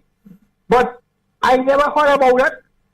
There was no sign except when I enter into Chublu Road, actually the road dig up. But I'm saying, if we have a country where we put a prime minister in office and you do a project like that, remember the citizens are involved. They have cars, they have to walk and stuff like that. Let us know that you're doing a project so and so place XY time from time to time, and you know we know how to move.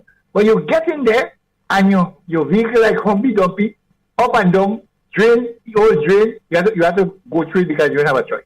No, I don't like to see them thing on them. The thing about it is we have a parliament where things supposed to be done decent and in order, and those guys have to understand they have to fall in line with the principles and policies of the country. And I find there should be a formal complaint made about to certain departments about this guy, and then actions can be taken. These guys just want to do anything they want to do. People they vote them in office, and that is wrong. We need some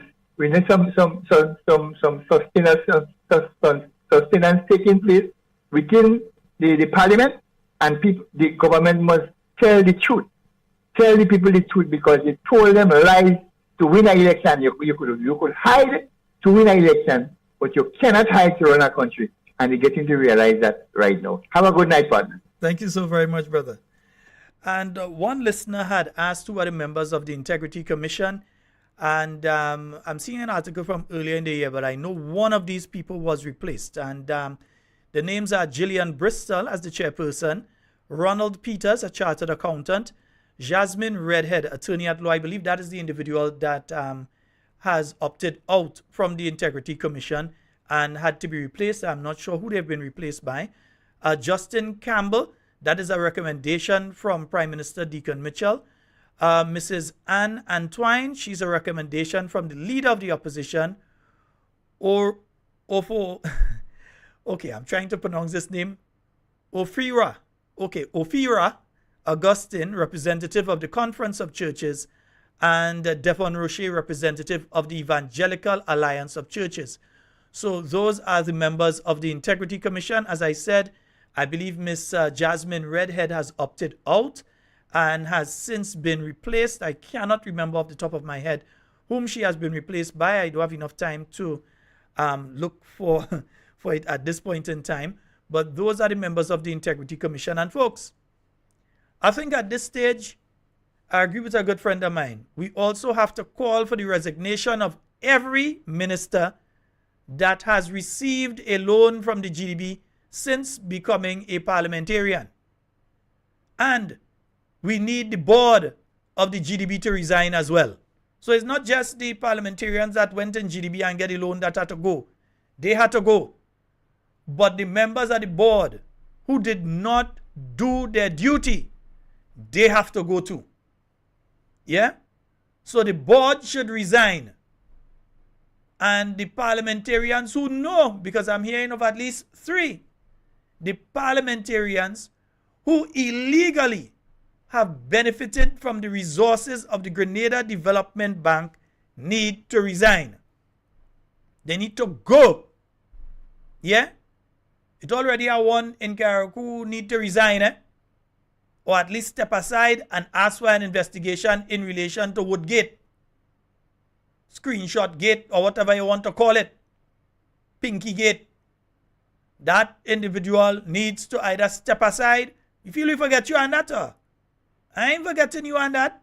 Some serious allegations were made there. So me ain't forgetting that just so. We have a caller online. Hello? Hello? Hello, good evening. Good night, Mr. Scott. Yeah, go ahead. Yes, Mr. Scott.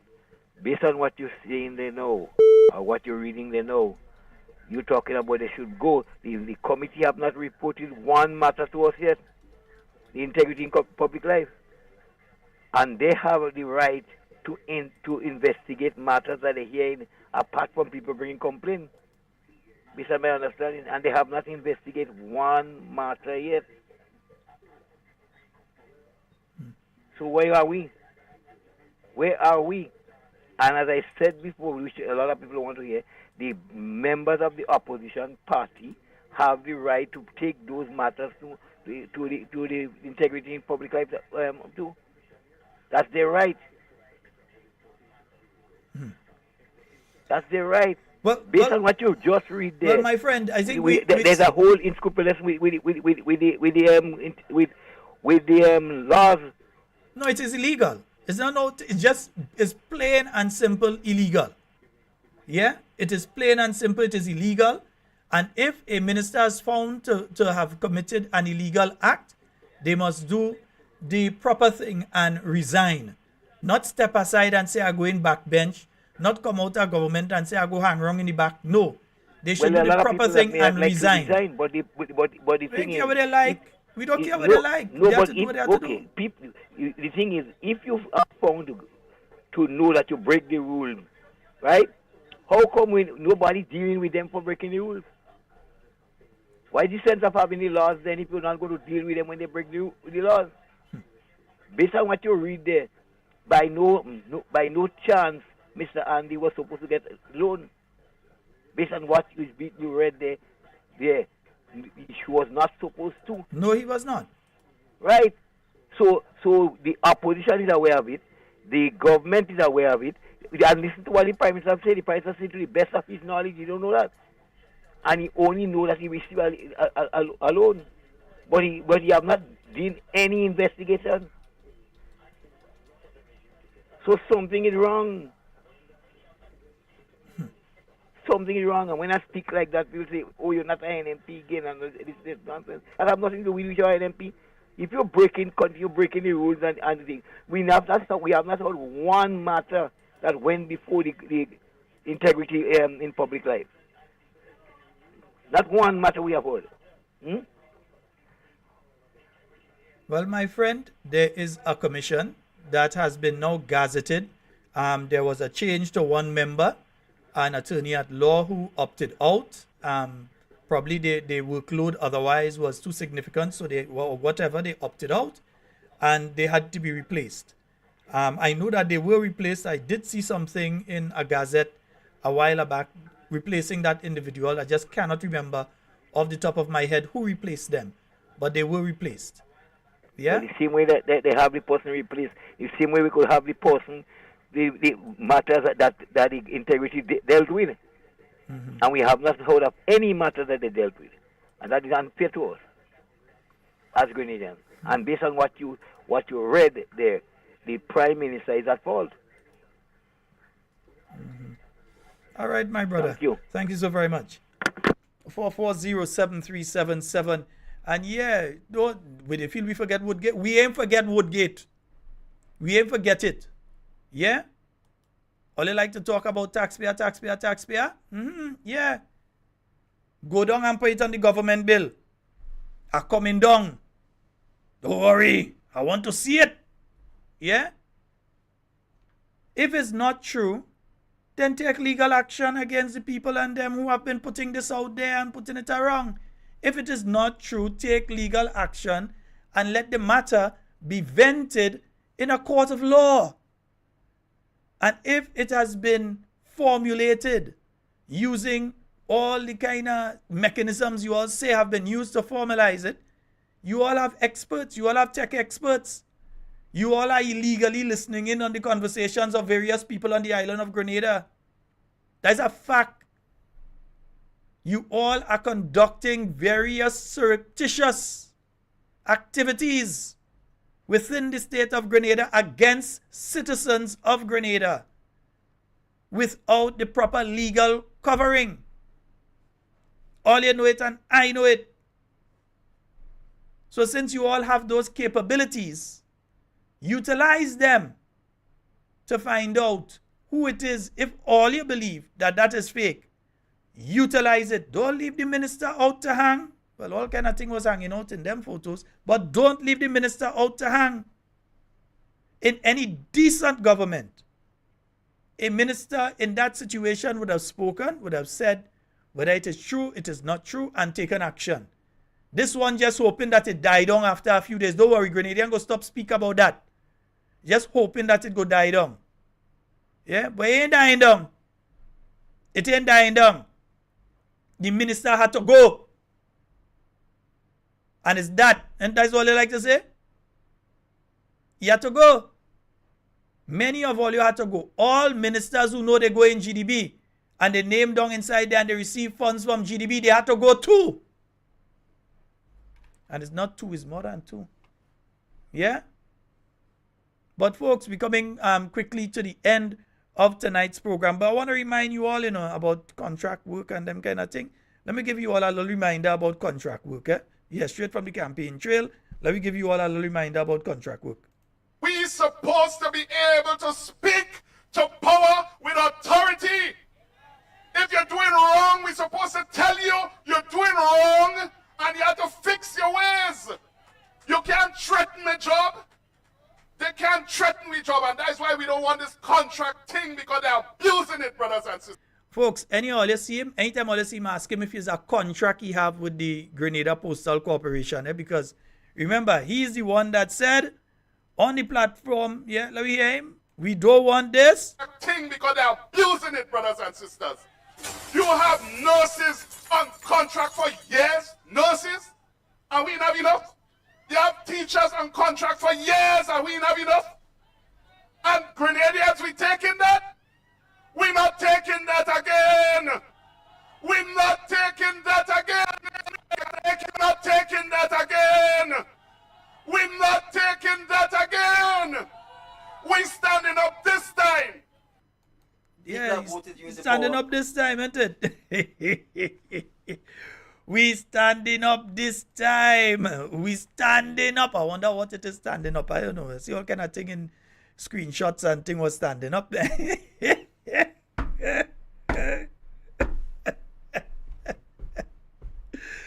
Oh, goodness, folks. And also, let me just say this one quickly. Two things quickly before we run out of time tonight. One, there will be a parliament sitting tomorrow. The firearms amendment is going there. They talk about draconian law and thing. That is going to parliament tomorrow, yeah? So there's a parliament sitting tomorrow where that will be going to parliament. And also, Dr. the Right Honorable Keith Mitchell will be holding a meeting with the vendors, yeah? So that will be on Thursday at 4:30 over at the Athletic Stadium. So Dr. the Right Honorable Keith Mitchell, leader of His Majesty's opposition, former Prime Minister, leader of the New National Party, will be holding a meeting with the vendors to hear your concerns and to understand fully what is taking place. Hear it directly from you all. Yeah, so the same people they're running and trolley on van and go with it, and those that they come in and tell after the New National Party said to you all, well, it's COVID, we can't charge all you for that period of time, understanding that they're dealing with human beings, that these come and say, all you have to pay. Yeah? So Dr. the Right Honorable Keith Mitchell will be at the Athletic Stadium, 4:30 on this Thursday. So you'll have the opportunity to go there and speak with him, come out in your numbers, have that conversation with him. All right, folks. So, folks, that's all. Watch, we run out of time tonight. And we still have more things to play. Folks, that's all the time we have tonight for Talking Points. It's been wonderful being here with you.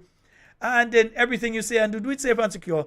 Want to be speaking to and with you, and definitely not about you. My name is Sheldon Scott. I am out of here. All right, and do enjoy the rest of the night. We'll be back tomorrow night with more Talking Points for you. I am out.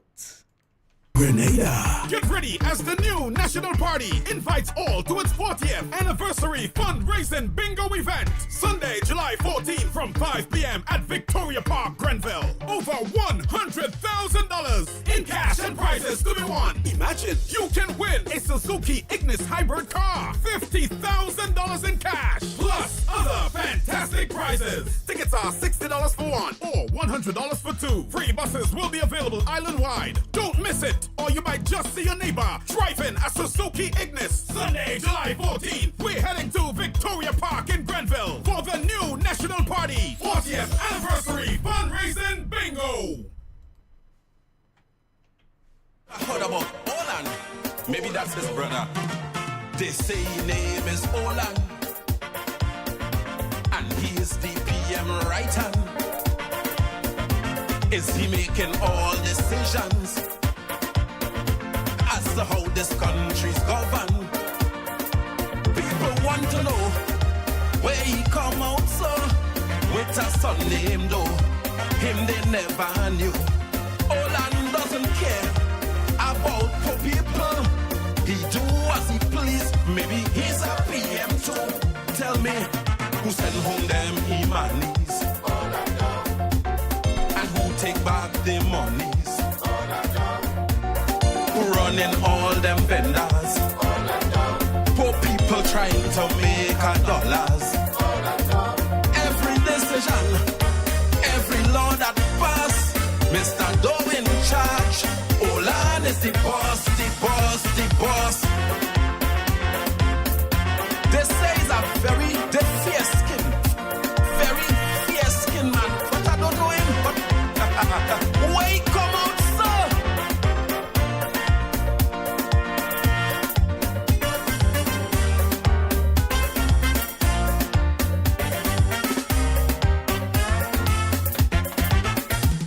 Jubilee celebration, 50 years a grand occasion. People all over the nation preparing to feel that sense of freedom. But right before the day, news come out and say, no music can play, no session, no way. Olan made it clear to the whole nation. He wanted all eyes zooming on the stadium. Boy, you're mad. Who held the country country hostage. And take away we privilege. Put us under lock and key. Hard us like some independent zombie.